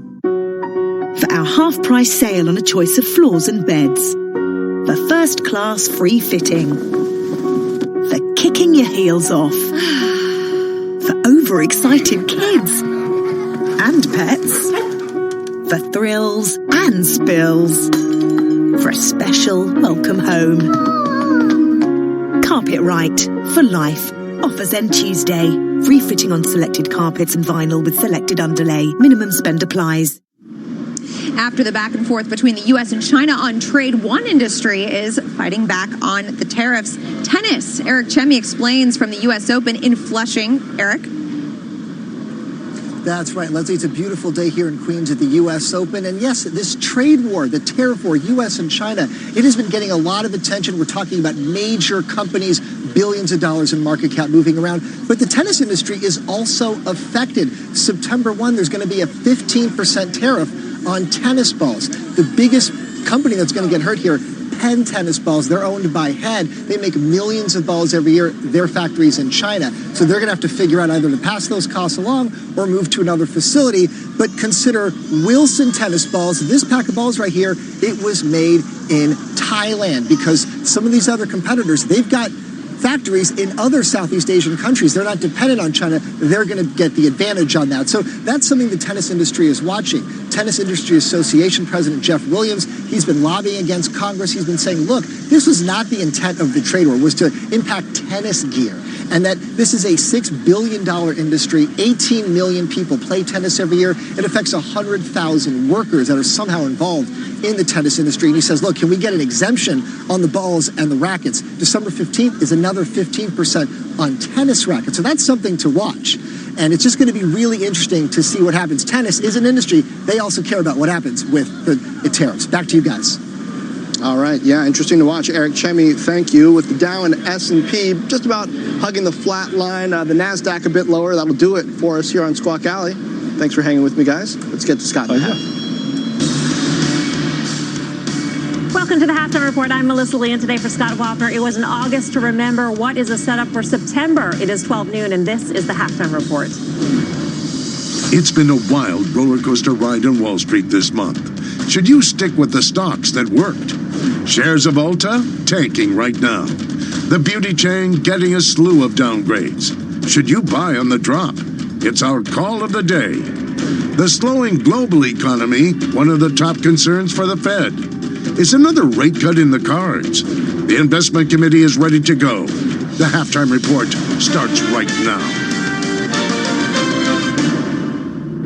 Great to have you with us ahead of the Labor Day weekend. Our investment committee today, Joe Terranova, Jim Lebenthal, Josh Brown, and Jenny Harrington, CEO and portfolio manager at Gilman Hill Asset Management. The final trading day of August and another volatile one. Stocks swinging between gains and losses. The Dow had been higher by 152 points earlier in the session, but right now we are just barely higher by 14 points. S&P and NASDAQ have turned negative. This is the second losing trading month of 2019. Check out this month and how it's shaped up. Investors, they got more defensive. Utilities, real estate, consumer staples, the only three sectors with gains. Financials and energy were the biggest losers. Financials down 5%, energy down 8%. So the question here going into September is, do you stick with what is working? Implicit in that question is, do you remain defensive going into what has historically been a very tough month for the markets? Jim? It has been a very tough month for the market, Mel. And, you look at this and you say it's probably going to be volatile, right? We're going to see more tweets, positive and negative. We're going to see more responses on trade from China. So what I'm doing is, probably more defensive in my style, which is to look for companies that are generating good cash flows. And how do I know that they're generating good cash flows? Because they're returning it to me. Dividends, maybe they're increasing dividends, but in particular share buybacks. And there's a few companies out there that have meaningfully reduced their share count year over year, at least at the last quarter. I'm talking about stocks like Citigroup, Goldman Sachs, Marathon Petroleum, Apple. Apple, by the way, reduced its share count almost 7% year over year. Citigroup, about 10%. That's a meaningful return of capital and cash to shareholders. And particularly some of those names, they're buying them back below book value, which is immediately accretive on the balance sheet. So bottom line, yes, defensive, looking for those companies that are buying back shares and increasing their dividends. So many unknowns in the month of September, Jenny. And, we've got tariffs going in on $125 billion worth of Chinese goods that we're bringing into the United States. We've got an ECB meeting. We've got a Fed meeting later this month on top of just whatever's happening in the market. So what's your strategy here? I think, first of all, that there's a chance that September actually ends up being quite a bit quieter than August was. I think people might return to their seats. I think that individual thought might come back in and we won't have as much program trading. But I think also if you're nervous about that and you know that you don't want to miss out on those best 10 days of the market because you know how much damage that can do and you want to stay invested and you might need income from your portfolio, there are a lot of really great companies out there that are trading cheaply, like AT&T, Enterprise Products, IBM, Chevron, Duke Energy. These are all companies that have paid dividends for dozens of years, sometimes 100 years or more. All of these companies have raised their dividends even throughout 2008, 2009, and they're all trading at a discount significant to the market multiple. So you could hide out, and that way you get to stay invested, you collect some income, you get to stay in there. Joe? Well, I think if you look at the month of August, I believe that the portfolio diversification story taught a valuable lesson to all investors and even to the equity investor. And I think you look at it, the S&P, we're going to bleed off about 2% for the month of August. But when you're looking at REITs, when you're looking at investment grade, they were both higher by 3%. Munis were up 1.5%. Even high yield was up 2%. So I think you extrapolate from that, the portfolio diversification, then you look at the equity side and you say to yourself, well, how did you do this time last year when you had that over attraction to the FANG names, to the high beta names, and they fell apart and they haven't even returned above their highs? So I agree with what Jim and Jenny are saying. I think you want to, on the equity side, have a slant towards quality. You want the lower beta exposure type of names. I don't know if you want to look at the market and say, okay, well, I want value. Value really didn't work very well this month. Energy and financials declined significantly. So I think it goes back to defining in this environment what have been the leaders. I think in September, leaders continue to lead, laggards continue to lag. Does that mean that tech, Josh Brown, doesn't really have as much of a place in your portfolio? I mean, if we're taking a look at tech having the worst month since worst August, I should be more specific, since 2015, along with financials and industrials and materials, and you want to stick with what's working, that implies not tech. Well, what's working over what time frame? So, because if we pull that back and look at it over 36 months, you would say, I really only want to own tech and consumer discretionary. So I think this arbitrary turning over of the calendar from one month to another is not actually significant for professionals managing money. And I want to build on something Joe said, which I think is the biggest takeaway. I decided sometime after Memorial Day that I was not going to be one of the people running around with my hair on fire every time the president sent out a tweet or Chinese media put out a counter point. I said, you know what? I'm gonna have a hot girl summer. I'm gonna focus on me. I'm gonna read some books. I am not gonna be out there flipping open my laptop to swing cash back and forth. And here's what happened if you chose to ignore all the histrionics of this summer. Summer started on June 21st. Take a look at a 60-40 portfolio, 60% VTI, which is Vanguard, total market, stock market, and BND, which is total bond market. By the way, this portfolio is essentially free, a couple of basis points. If you did nothing and just owned that, you're up 0.68% for the summer. So that's how you're going into Labor Day. All of the tension, all of the screaming and yelling and VIX spikes, et cetera, et cetera. So you didn't make a ton of money, but you're up. You're fine. It doesn't matter. And I think that that's been a really a good posture to have when we now have elected leaders who can swing the Dow Jones by 600-700 points on a tweet. Like, if that's the environment we're in, the answer is not, let me guess when and what the next tweet is. The answer is what Joe is saying, stay diversified. Do you want to have that 60-40 portfolio? 100%, and I'll tell you why. Because a year ago at this time, and I looked back, we were going into Labor Day 2018, and the colloquial we, the royal we were absolutely certain that rates were going nowhere but higher. Jamie Dimon said, look out, could see 5% plus on the 10-year. It's a year later, and now we're saying Treasury's going to 0%, if not negative, to follow Europe, and we are almost as sure about that outcome, combined with more Fed funds rate cuts, as we were a year ago about the exact opposite. The Fed has to raise rates behind the curve, wage growth, et cetera. So which is it? It's probably neither. Neither of those extremes probably plays out. And so when you have a diversified portfolio, you may not look like a genius every day, but overall, the risks, the rewards, they will balance out. And this is a rational course of action in an irrational period of time for the investor class, the political class, et cetera. So I agree with part of Josh, and I disagree with the other part. The part you're wrong on the part you disagree with. You're wrong. So the part that I disagree on is the 60-40 portfolio, because for me, it's really hard to think about putting any money into bonds right now. And when we see this like $6.4 billion of bond inflows in the last month, like I don't know who's buying bonds. I certainly wouldn't want to buy bonds when I've got a 1.5% yield on the 10-year Treasury. The part that I totally agree with you on is, in a nutshell, what you're saying is control yourself. Use discipline, be disciplined, stay focused, tune out the noise. And I think that especially in this period where there is so much noise and it's so external, and it's almost like how I felt in 2015 when I was waking up every morning and checking the oil markets and you had no idea what was coming your way. That's what this round of tweets is like. You have no idea what you're going to wake up to. And the best thing you can do for your portfolio in the long term is focus on the long term and keep control of yourself, and don't be getting in and out and all over. Can I ask you something? Sure. Do you know that there are European bond funds where a year ago people would have said, how can you buy European bond funds? Rates are negative or going, that are up 30 to 50% year to date. Okay, hold on. On European sovereign bonds that nobody in a million years would have said, these are a buy, these can go higher. Capital appreciation in European bond funds has screamed to the upside. You could say, I don't like it, the ECB is manipulating it, Lagarde's going to be even worse. You could do that whole dance, but you have still made a lot of money in that asset class when the conventional wisdom was there's nowhere to go. 30 to 50% in specific European bonds. But Yeah. in any case, Wait. Are you talking about like Greek bonds? All over the continent. Take a look. Are you talking about German bonds up 30 to 50%? No.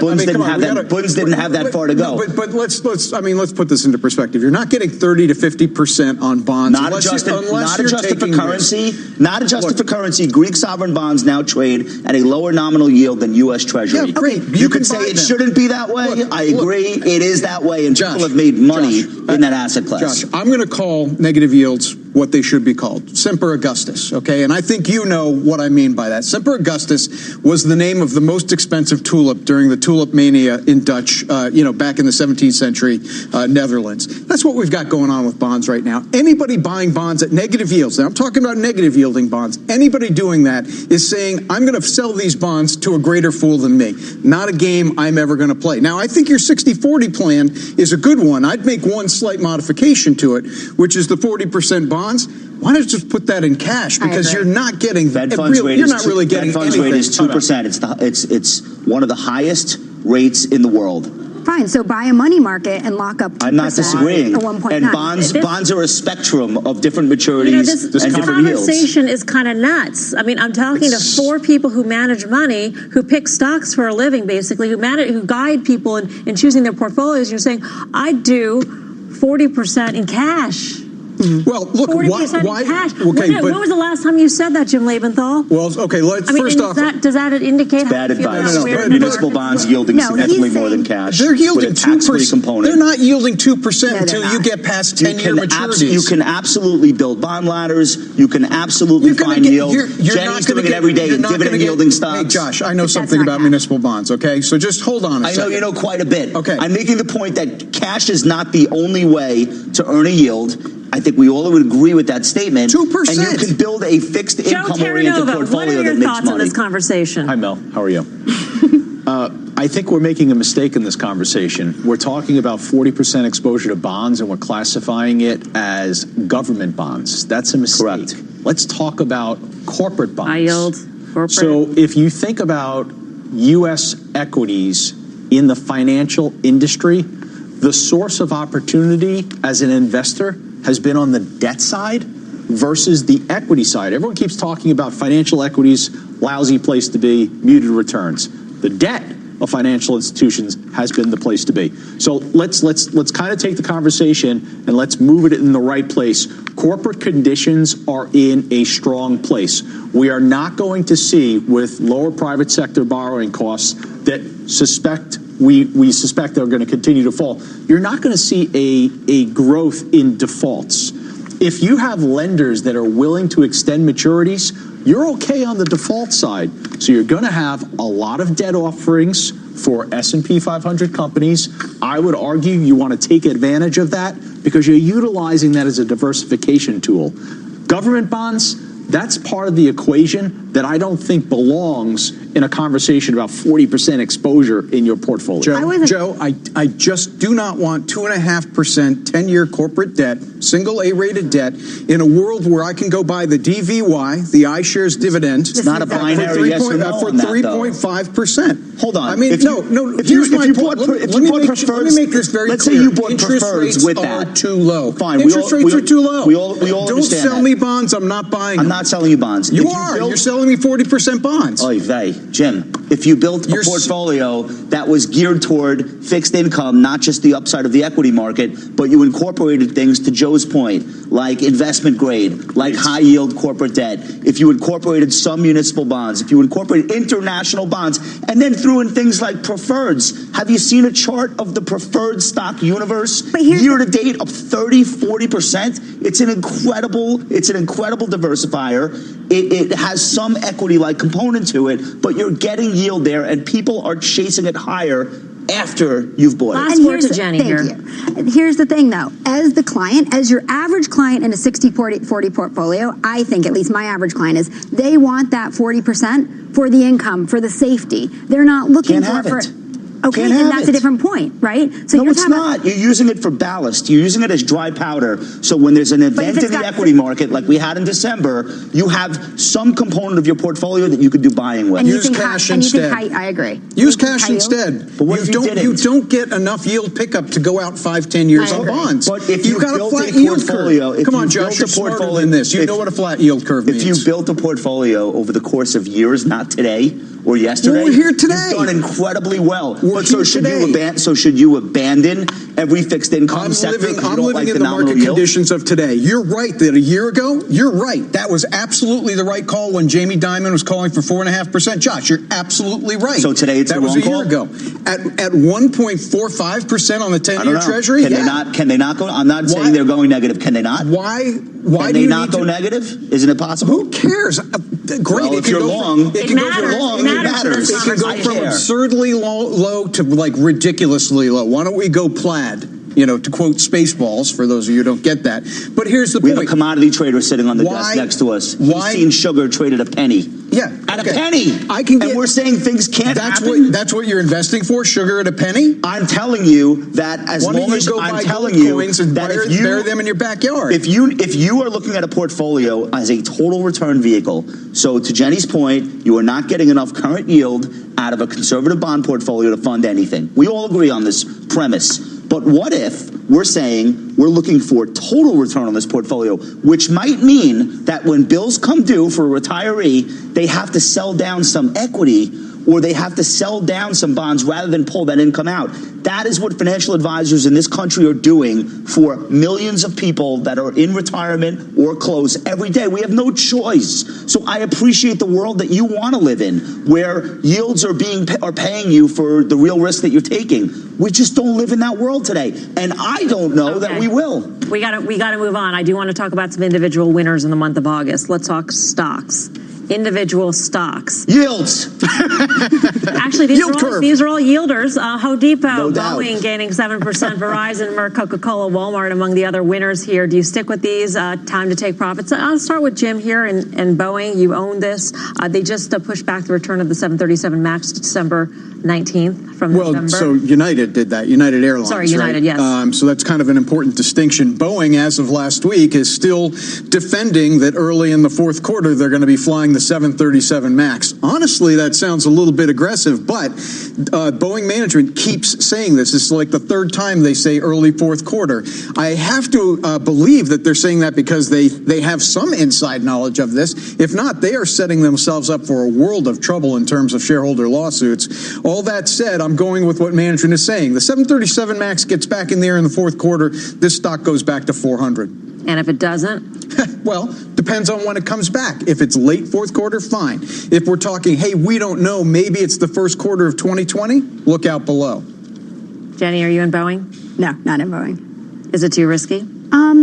It's too expensive for me. There's not enough dividend yield and there's not enough free cash flow yield. I agree. It should given what's going on with this company, I can't believe how expensive it still is. I think I've always said I would look at it if it traded with a market multiple or less, which brings it down to 300 a share. I don't think we're going to get there, but it doesn't make sense for me at this level. All right, let's go Walmart. Joe, you got this one. Sure. Well, it's interesting because when I look at the list, I see Walmart up 4%. I see Verizon up 5%. So I know that a lot of the names that I have in my equity portfolio are doing exactly what I wanted them to do in what has been the month of August, a chaotic environment. So we had the Federal Reserve meeting. We felt as though we had the all clear, and then the president gifted us with a little bit of some Thursday afternoon, August 1st messaging that the markets did not like.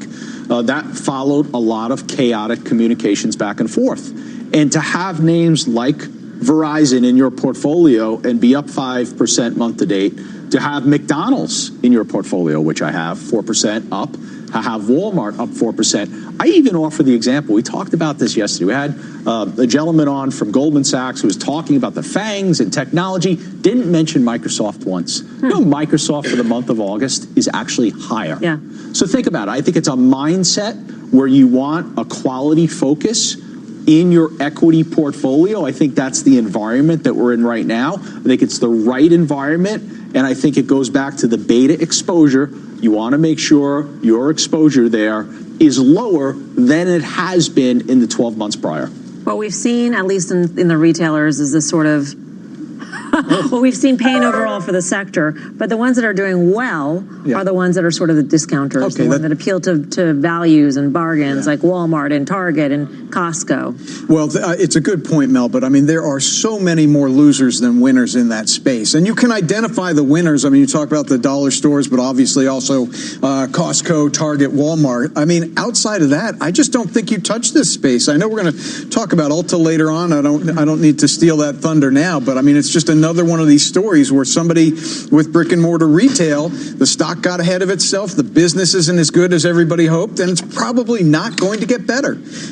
Retail is very, very tricky. Only stay with the winners. Mel, the retailers you named specifically, Costco, Target, and Walmart, have all figured out a way to keep their consumers in a closed loop with omni-channel, with apps, with the types with membership. These are the types of things that keep somebody continuing to choose the store. It's very, very difficult for specialty retailers to do that, standalone apparel retailers. So I agree with Jim. I think it's been a very tough place. I want to point to Verizon, which was on your list. I'm long the name. Verizon hit a high of $59 last December. It has been bumping its head up against that level. That is clear resistance if you look at a chart. Look at a 3-year chart. This is a stock that I think breaking 59 to the upside, maybe because Treasury yields go significantly lower and people keep chasing these types of names. I don't know what the reason will be, but I'm going to tell you something. This setup, Verizon above 59 on convincing volume, even if it has a retest, that would be a clear and present breakout for a major league important company. And this is the type of stock, similar to Microsoft, people don't talk about it, people don't give it any respect, people don't get excited about it, but it looks phenomenal. Technically, it's set up, and this could break out. You own Verizon. I own Verizon. I also own Home Depot, which was on your list. And when I look at that list, what I see collectively is the one commonality is that these are all particularly well-run businesses. None of them were up in August because their overall industry was up. They were all up on their own merits. And so when I look at Home Depot in that, and I think about retail broadly, I hate the broad brush statement, oh, retail's dead, retail's horrible, because it's not really true. Retail's just changing. And Home Depot is one of the case in points here. This is a company that's had 33 straight quarters of 2% plus same-store sales growth. It's a phenomenal executor. Look at Walmart, look at Target. They're crushing it. But they're the retail of the next 20 years, of the next 30 years. So I like the list. By the way, new all-time high for my retailer REIT, Store Capital, STOR. This is one of the best charts in the entire U.S. stock market. Continues to make new highs, grinding higher. Very unknown name, but this is the company, if you want exposure to the consumer, but you don't want exposure to how a retailer does, this company is buying up their real estate and leasing that space to companies that cannot be Amazoned, whether we're talking about veterinarians or hairdressers or health clubs or tanning salons, nail salons. This is the name that I think is better than almost any name in the RTX. On the equity side, I think what you have to try and do is find the tailwind in each of the sectors. What is the tailwind in retail? The tailwind is the consumer is driven by the opportunity to purchase online. So if you have that digital strategy, if you have the online platform, and you're able to communicate it effectively and have your consumer interacting and purchasing online, you're doing okay. It's also discounted pricing. Consumers want discounted pricing. So in the retail environment, those are the two things that are important. The other thing is back to technology and some of the mega cap technology names.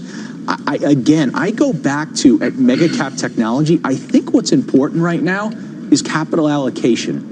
And if you look at the chaos that the markets have endured in the month of August, Alphabet and Apple and the mega cap technology names, they have not seen the type of negative performance that some of the other mega cap technology names have. And I think the focus is because of the capital allocation story in each of those stocks, a new one on the part of Alphabet and a continuing one on the part of Apple. And I think there's your tailwind for mega cap technology. Alphabet up almost 4% on the week. Yeah. One of the better looking names. To your point, they have the flexibility to be way better at capital allocation than they've been. And you gotta think they're looking at Microsoft. They're looking at Apple. They're saying, what are these guys doing that we're not doing? Especially after the quarter they had. Yeah. And they need to. So. Yeah. Let's talk about the economy. Fears about a slowing global economy weighing on investors as well as the Fed. Let's bring in Steve Leisman with a rapid update. What's new? Yeah, well, you guys were talking about the consumer. We had that consumer spending and income number this morning, Melissa. You were on Squawk Box when it happened. Better than expected, and that leads to a slight adjustment upward to GDP, up a tenth. We're running at 2.1%. Which is, better than sub 2, which a lot of people were focused on. Only 1 month of data in. We have 2 more months of data to go. This is where our forecast, our tracking forecasts from the street are running right now. Let's take a look at who is where. Stephen Stanley Amherst Pierpont. He's got the high side there, 2.8. He raised up a 0.3 today. Oxford at 2.1. Atlanta Fed at 2%. They went down 0.3. They must have had a stronger consumer even than was shown today. And Deutsche Bank, they have the bottom there, 1.6. I want to show you where we're at. Looks like a 2% economy to me when I fold in our estimate. Take a look, 1.131. 2 and 2.1. Anybody want to do the average real quick at the top of their head? The difference between this and the previous economy, while they've both been 2% forever, this is a tremendous 2%. Huge, tremendous. 2%. I think there's I want to point one thing out. I want to point one thing out. That 1.1% in the fourth quarter of 2018 just glares out at me. We had a terrible holiday shopping season last year. It was bizarrely terrible. Well, was it? I mean, the sentiment just overall was horrible for the fourth quarter. I mean, and the reason I'm bringing this up is because, all right, we're 1 month left in the third quarter. Sentiment overall, particularly with regards to trade issues, ain't that great. I'd like to see some resolution, some improvement. Forget resolution, some improvement in the sentiment as we get into the fourth quarter, because I'm starting to get too close to the holiday season. We're talking about retail. If we have another bad holiday season, you're going to see more swaths of bankruptcies in that space. It's not what this country needs. I was sort of interested in your discussion. As far as I know, this weekend we're going to have some barbecue, going to have some beer maybe, and we're going to get a whole bunch of tariffs go on. Right. Nobody mentioned the tariffs. You guys are all barbecue and beer. Am I missing something? Does nobody care? Is it all cool? No. What has happened is both, I know. both on the part of the United States and the Chinese. Yeah. They have fatigued investors so much with the over. Just can't do it anymore. Steve, I couldn't even tell you what actual tariffs we would be expecting this weekend because there's been such. It's a little unclear. I think it's like a little less than half goes into effect on 125 and then the other 170. After December 15th. That's what made me think about it, because we still have those other things go on December 15th, which is 170, which is much more consumer oriented. I mean, there are some consumer goods here in the September 1st ones, including some of the Apple products like the wireless headphones, the watch, for instance. But I think the Jim large part of it is December 15th. I think Jim makes a really good point, because nobody really starts thinking. I mean, if you're a retailer, you think about it already. But the whole Christmas idea, and if you have this downdraft we've had in CEO confidence along with consumer confidence going into the Christmas selling season, it will be a really good time for those two countries to start to make nice. I'll see you next Friday for the jobs report, Steve. I'm just going to be waiting for those tariffs on, what is it, Sunday? 50 basis points, middle of September. That's what you want. Just after midnight. Really? I'm so relieved I don't play tennis. Those things would break Just leave me. those tariffs off my white claws. Thank you, Steve. Have a great weekend. You too. Here's what's coming up on the halftime report. Not so pretty. Ulta Beauty shares plunging on disappointing earnings and forecast. Our desk debates it next after multiple downgrades on the stock in our call of the day. And Pete Najarian is tracking the action in the options market. Don't miss his latest trades coming up. Plus, the investment committee is ready to answer your questions. To reach us, go to cnbc.com/halftime or tweet us. The halftime report is back in 2 minutes. Do you have concerns about mild memory loss related to aging? Prevagen is the #1 pharmacist-recommended memory support brand. You can find it in the vitamin aisle in stores everywhere. Prevagen, healthier brain, better life.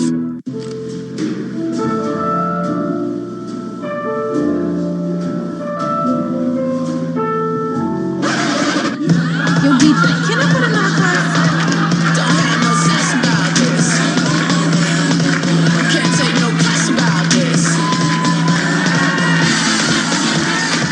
This is a moment you plan for. To start your investment plan, find an advisor at massmutual.com.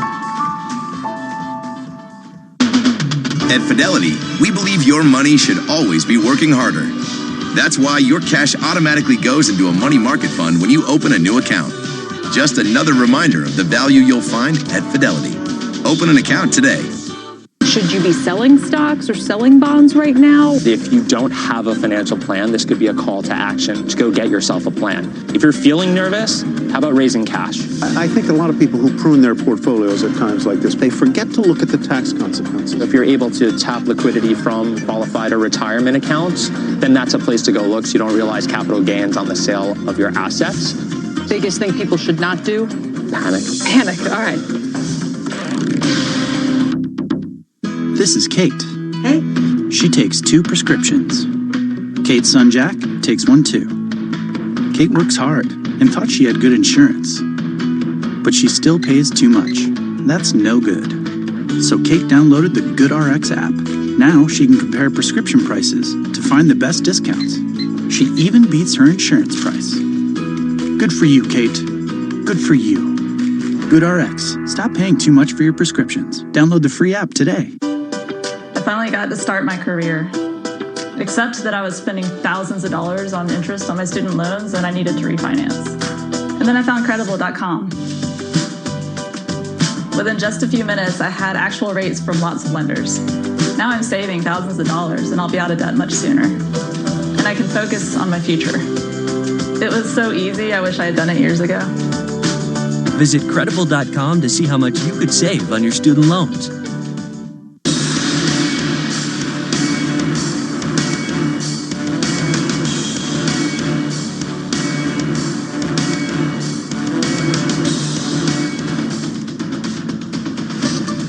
Welcome back. I'm Rahel Solomon, and here is your CNBC News update at this hour. British Prime Minister Boris Johnson warning that opposition to his Brexit plan was weakening Britain's negotiating position by giving EU leaders the impression that Parliament may step in to block it. I'm afraid that the more our friends and partners think at the back of their minds that Brexit could be stopped, that the UK could be kept in by Parliament, the less likely they are to give us the deal that we need.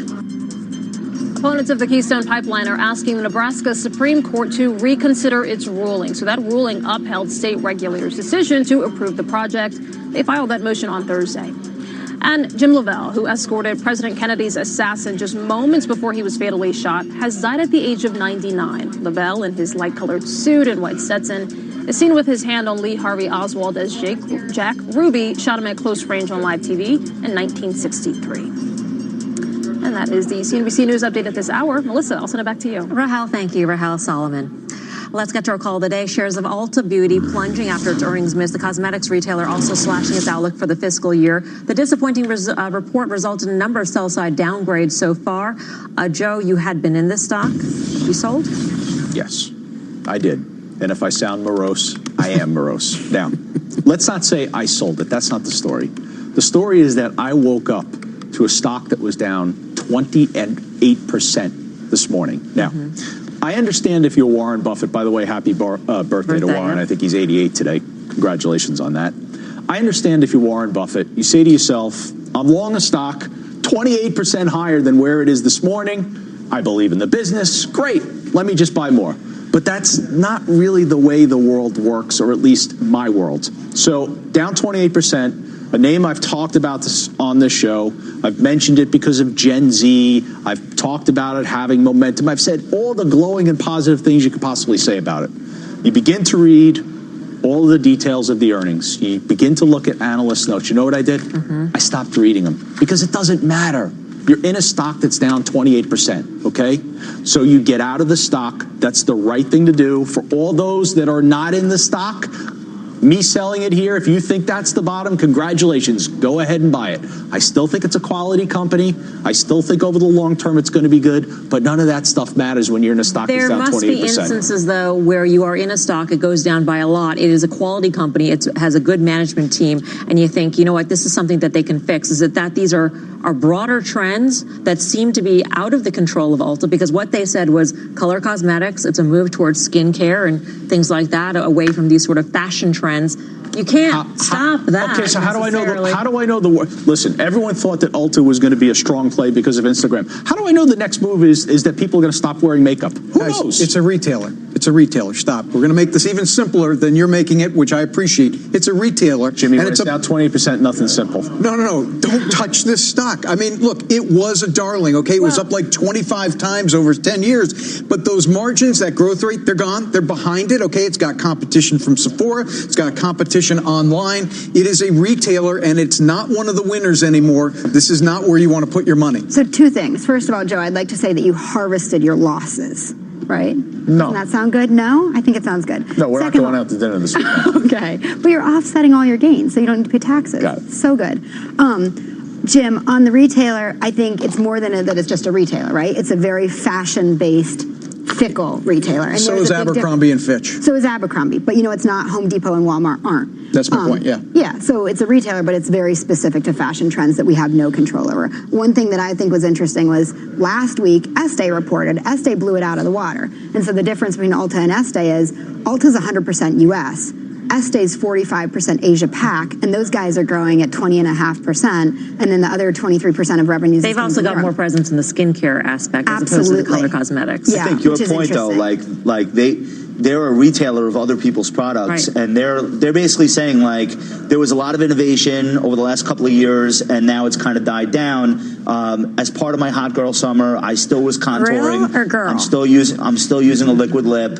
I'm playing along, but they're saying there's been a deceleration, and actually sales have now gone negative, which is worse than a deceleration. Yeah. I don't know where the bottom is. I'm just looking technically. Stock double bottomed at 191, 193. So if you are long and you're like, when does this torture end? We're like very far away from where it's bottomed previously. So I don't know that it ends, just because it had a bad day today. Right. So I'm with Joe. Like, I'm not running in here. By the way, still trading 18, 19 times earnings. It's not like, oh, what a bargain. It's still more expensive than the S&P with sales actually declining. All right, we got more trades straight ahead in the Blitz. GM, Tesla, Big Lots, and Campbell's Soup all on deck. But first, a check on the S&P 500 sectors as we head to break. Halftime reports back right after this.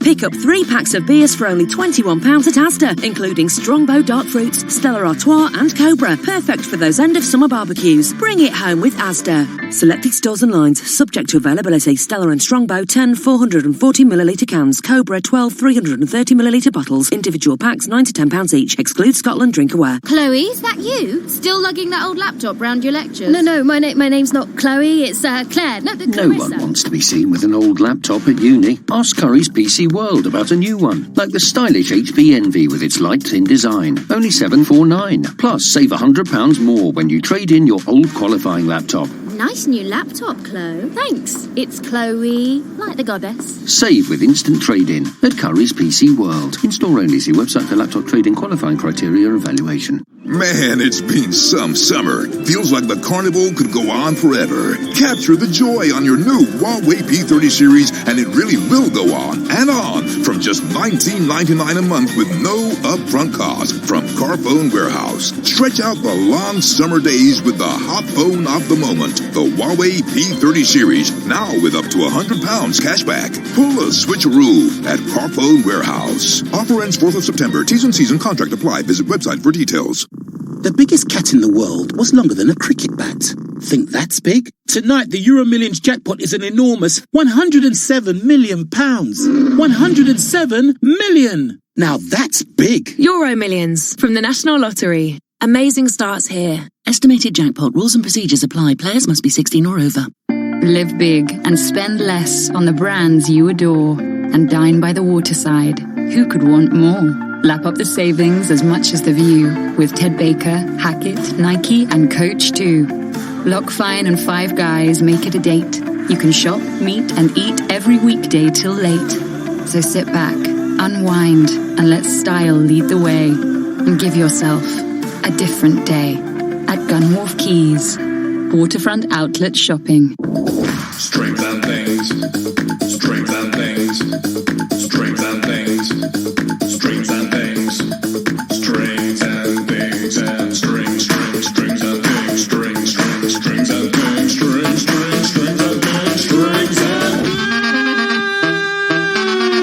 Now there's a whole range of strings and things called strings and things, including cheese strings, yollies, and new cheese shapes. Find them all in the cheese and yogurt aisle. Strings and things. I didn't choose you. You chose me. When you broke from the crowd and pawed at my knee. Soon you'll be feeling right at home. You'll be a bit unsure, but you're free to roam. What's good to chew? What's nice to nibble? Wet food, dry food, tin food, kibble? You might sometimes be cheeky, not always wise, but I know I found love in those puppy dog eyes. Join the free VIP Puppy Club from Pets at Home for advice and exclusive offers, including 10% off your first shop in store. Visit petsathome.com/puppy club or join in store. T's and C's apply. Buzz Trader Blitz Force trades on 4 stocks making news today. First up, General Motors with the tariffs set to go into effect on Sunday. President Trump is weighing in on GM's presence in China. He basically said, we gave you a handout. Maybe you should move jobs back here. Gave a handout, 10 years ago? The bailout that kept people employed? Look, that was 10 years ago. I don't even want to talk about it. I don't know why he thinks this is going to get him votes in the heartland. It's not. Lay off GM. It's one of the better companies in this country. This is no way to run a country, an economy, or a company where you're telling individual companies where they should produce. GM's just fine. Meantime, Tesla shares are higher on news that China will exempt Tesla cars from its purchase tax. Josh.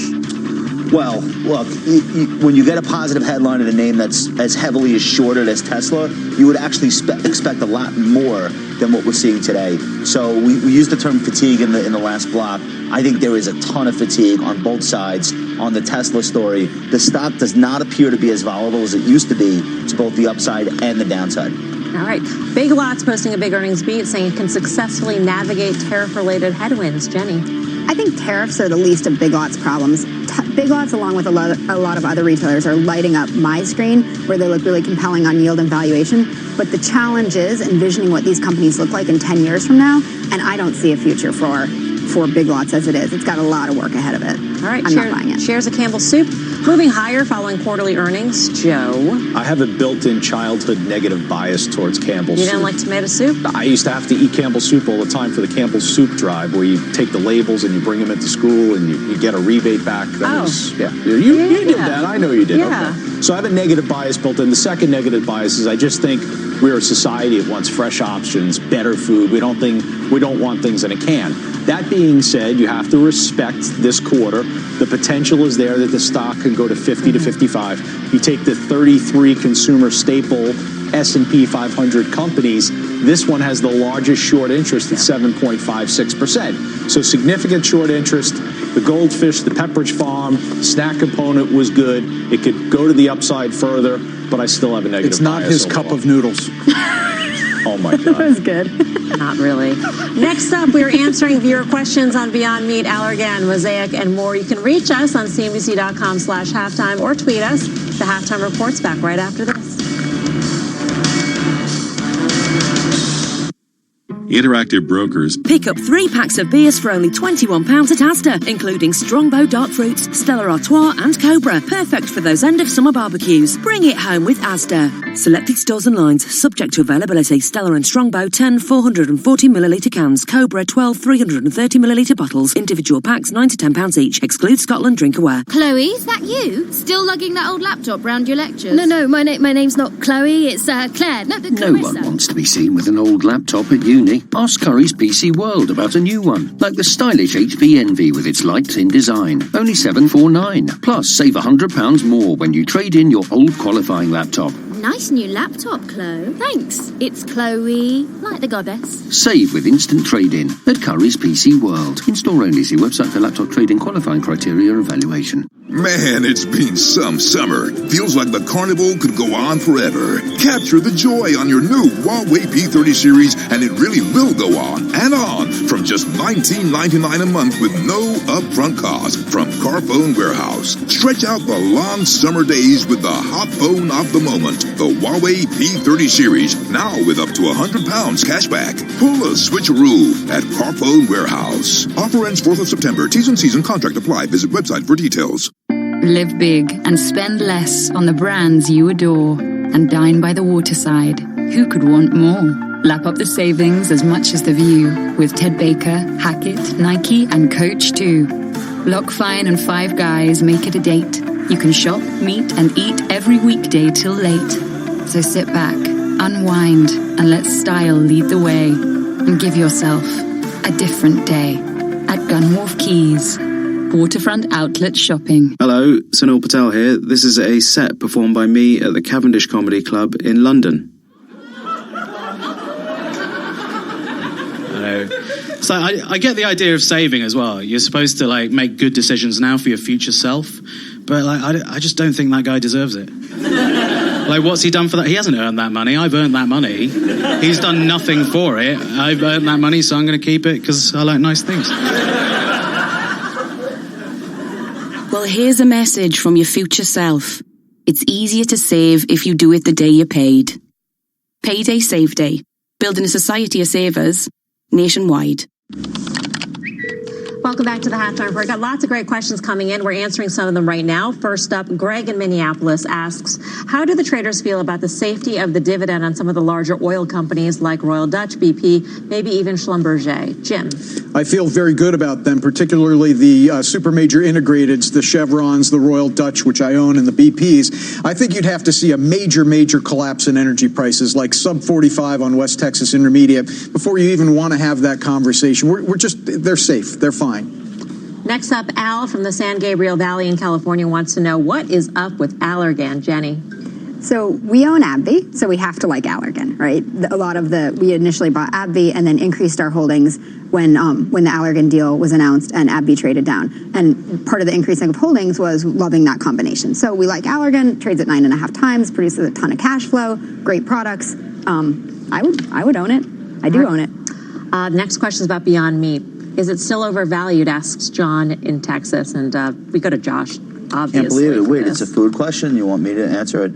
Yeah, it's really a food. Are you going to grill? Are you going to grill some Beyond Meat? It's still overvalued. Guess what? That tells you absolutely nothing about what the share price is going to do. We were talking about, we did a couple of blog posts about Amazon yesterday. It was 40 times sales when it came public at a $50 million valuation. That 40 times sales told you absolutely nothing about the fact that it would one day be $1 trillion company and trade 3 times sales. So this is the type of situation where I think you focus on the growth, you focus on the valuation way later, and by the time the market does fixate on any of those valuation metrics, probably that's when you want to be out. So if they can keep putting up big growth numbers, I honestly believe the momentum players in this stock will look way past anything to do with, quote unquote, is it overvalued, is it undervalued? So it goes higher. Yeah. It's going to go higher on its own price momentum, which I know people don't believe that exists, but it's true. And it's going to go higher on growth. Okay. If they can keep doing what they've been doing and announcing deals, I hate to say this, if you're short, it's going to go up. Yep. Well said by a gentleman who has his own steak knife in a restaurant. I sure do. Shout out to Hunt and Fish. See you later. Finally, Jason in Yonkers asks, what happened to Mosaic? The stock is down 27% this month. Jeff. Well, same thing that's happened to Mosaic since February of 2015. It's been a significant downtrend. I know there are some notes on the street. CIBC, I read, thinking that 2020 there could be a turnaround. It has to be the turnaround in the phosphate market. That's where the challenge has been. But the FERT names have been lousy. I think AGCO, if you're looking at the ag trade, to me that's the trade right now that is the safest, if we could even identify the ag trade as being somewhat safe. All right, thanks for all the questions you guys sent out there. Options traders here betting on the biopharma space. Pete Najarian will join us next with the trade. But first, to Kelly Evans with what is coming up on the exchange. Hey, Cal. So there's one area of the market that's breaking records but may not be on everybody's radar. We're going to talk about which one that is and whether the good times can last. Plus, there's something happening in global real estate that hasn't happened in 7 years. We'll talk about what that's telling us about the housing market. And tennis goes high-tech. A look at how new technology is changing the game and a company is cashing in on it. That and more is ahead on the exchange today. The Halftime Report is back right after this. You still have service? Chloe, is that you? Still lugging that old laptop round your lectures? No, my name's not Chloe, it's Claire. No, No one wants to be seen with an old laptop at uni. Ask Curry's PC World about a new one, like the stylish HP Envy with its light-in design. Only $749. Plus, save £100 more when you trade in your old qualifying laptop. Nice new laptop, Chloe. Thanks. It's Chloe, like the goddess. Save with instant trade-in at Curry's PC World. In-store only. See website for laptop trading qualifying criteria and evaluation. Mr. Davis, to start your car insurance policy, you'll have to pay upfront £850 for the year in one single payment. How does that sound?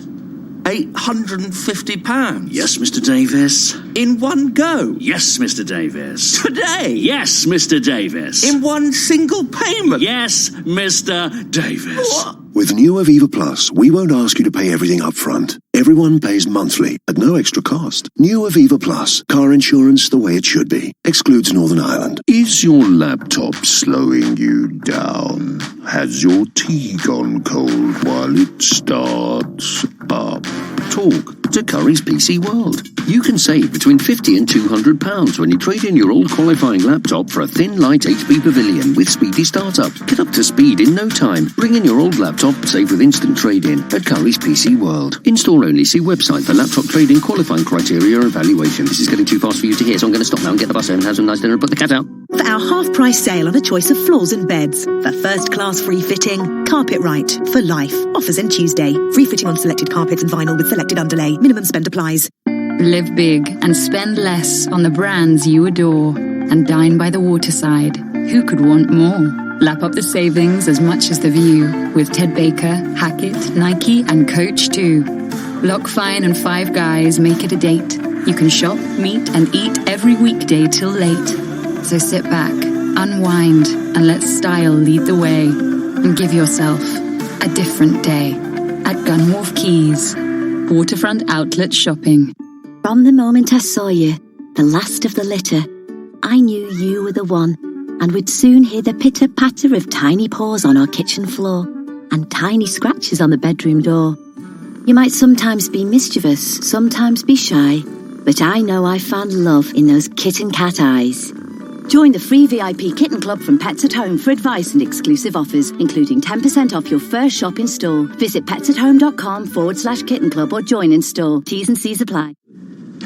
Healthcare stocks having their best week since June, and options traders are making bullish bets on one under-the-radar name in the space. Pete Najarian carving out some time in Minneapolis. You're away from the fair. You got the unusual activity, though. Pete?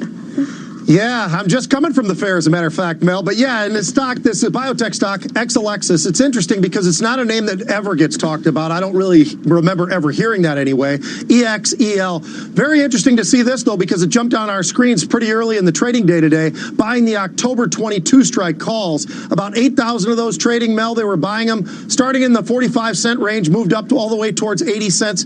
It's interesting to see just because of the fact that I don't see this name very often. I like what I see, what's going on here. They actually have a PE. This isn't one of these pie-in-the-sky type names. They actually have some profits. So it's a name that somebody seems to think has some movement in the very short term. We're talking about just over a month and a half or so. I'm in these calls, so I'm very, very excited about what might happen there and why are they buying these. I got an update as well for you. We talked about FedEx just on Wednesday. Stock was trading about 150 at the time. They were buying the September 162.5 calls. They were paying about $1.50. Today, those calls got as high as $4 when the stock got over 160. So you've got to be disciplined in this market, Mel. We talk about it all the time. I mean, you and I and Guy have kicked around this idea of volatility being volatile. Well, this is exactly what's going on. So I think you have to take what's in front of you. I trimmed almost all my position in FedEx today off of that. I'm going to hold on to a couple left. But I just really like what we're seeing out there, but you've got to stay nimble. You cannot be in this market expecting every day is going to continue to the upside. We've seen some pretty big down days as well. Speaking of staying nimble, Pete, just quickly, what's the best thing you ate at the state fair? I had the greatest thing. It's called a dilly dog, and it's something that's so interesting to me because the dilly dog is a dill pickle. They hollow it out. They put a sausage in there. They batter it up. They deep fry this thing. A whole pickle they hollow out. Oh, it is the most outstanding thing I had. I tell you what, I felt like I had Josh next to me when I was eating this thing because I swear to you, it was so good. And I was thinking, Josh, where are you, man? You ought to be with me. Next summer, I'm coming, I promise. Dilly dogs for all. You got me. Pete, thank you. Great to see you. Enjoy. Pete and Jerry Great to see you, in Mel. Minneapolis. Take care. Straight ahead, your trades on a few of the earnings due out next week, including Slack and Lululemon. Halftime's back in 2. 2, 1, fade away.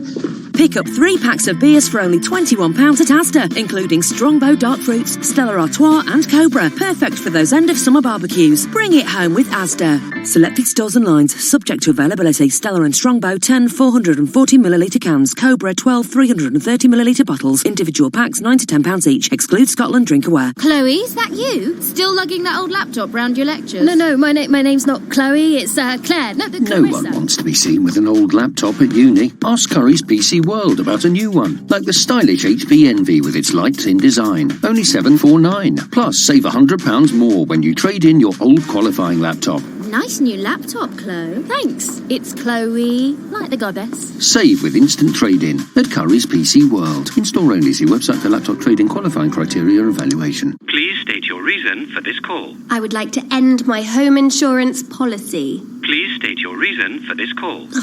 End my policy. Please enter your 12-digit passcode. Policy ended. Finally.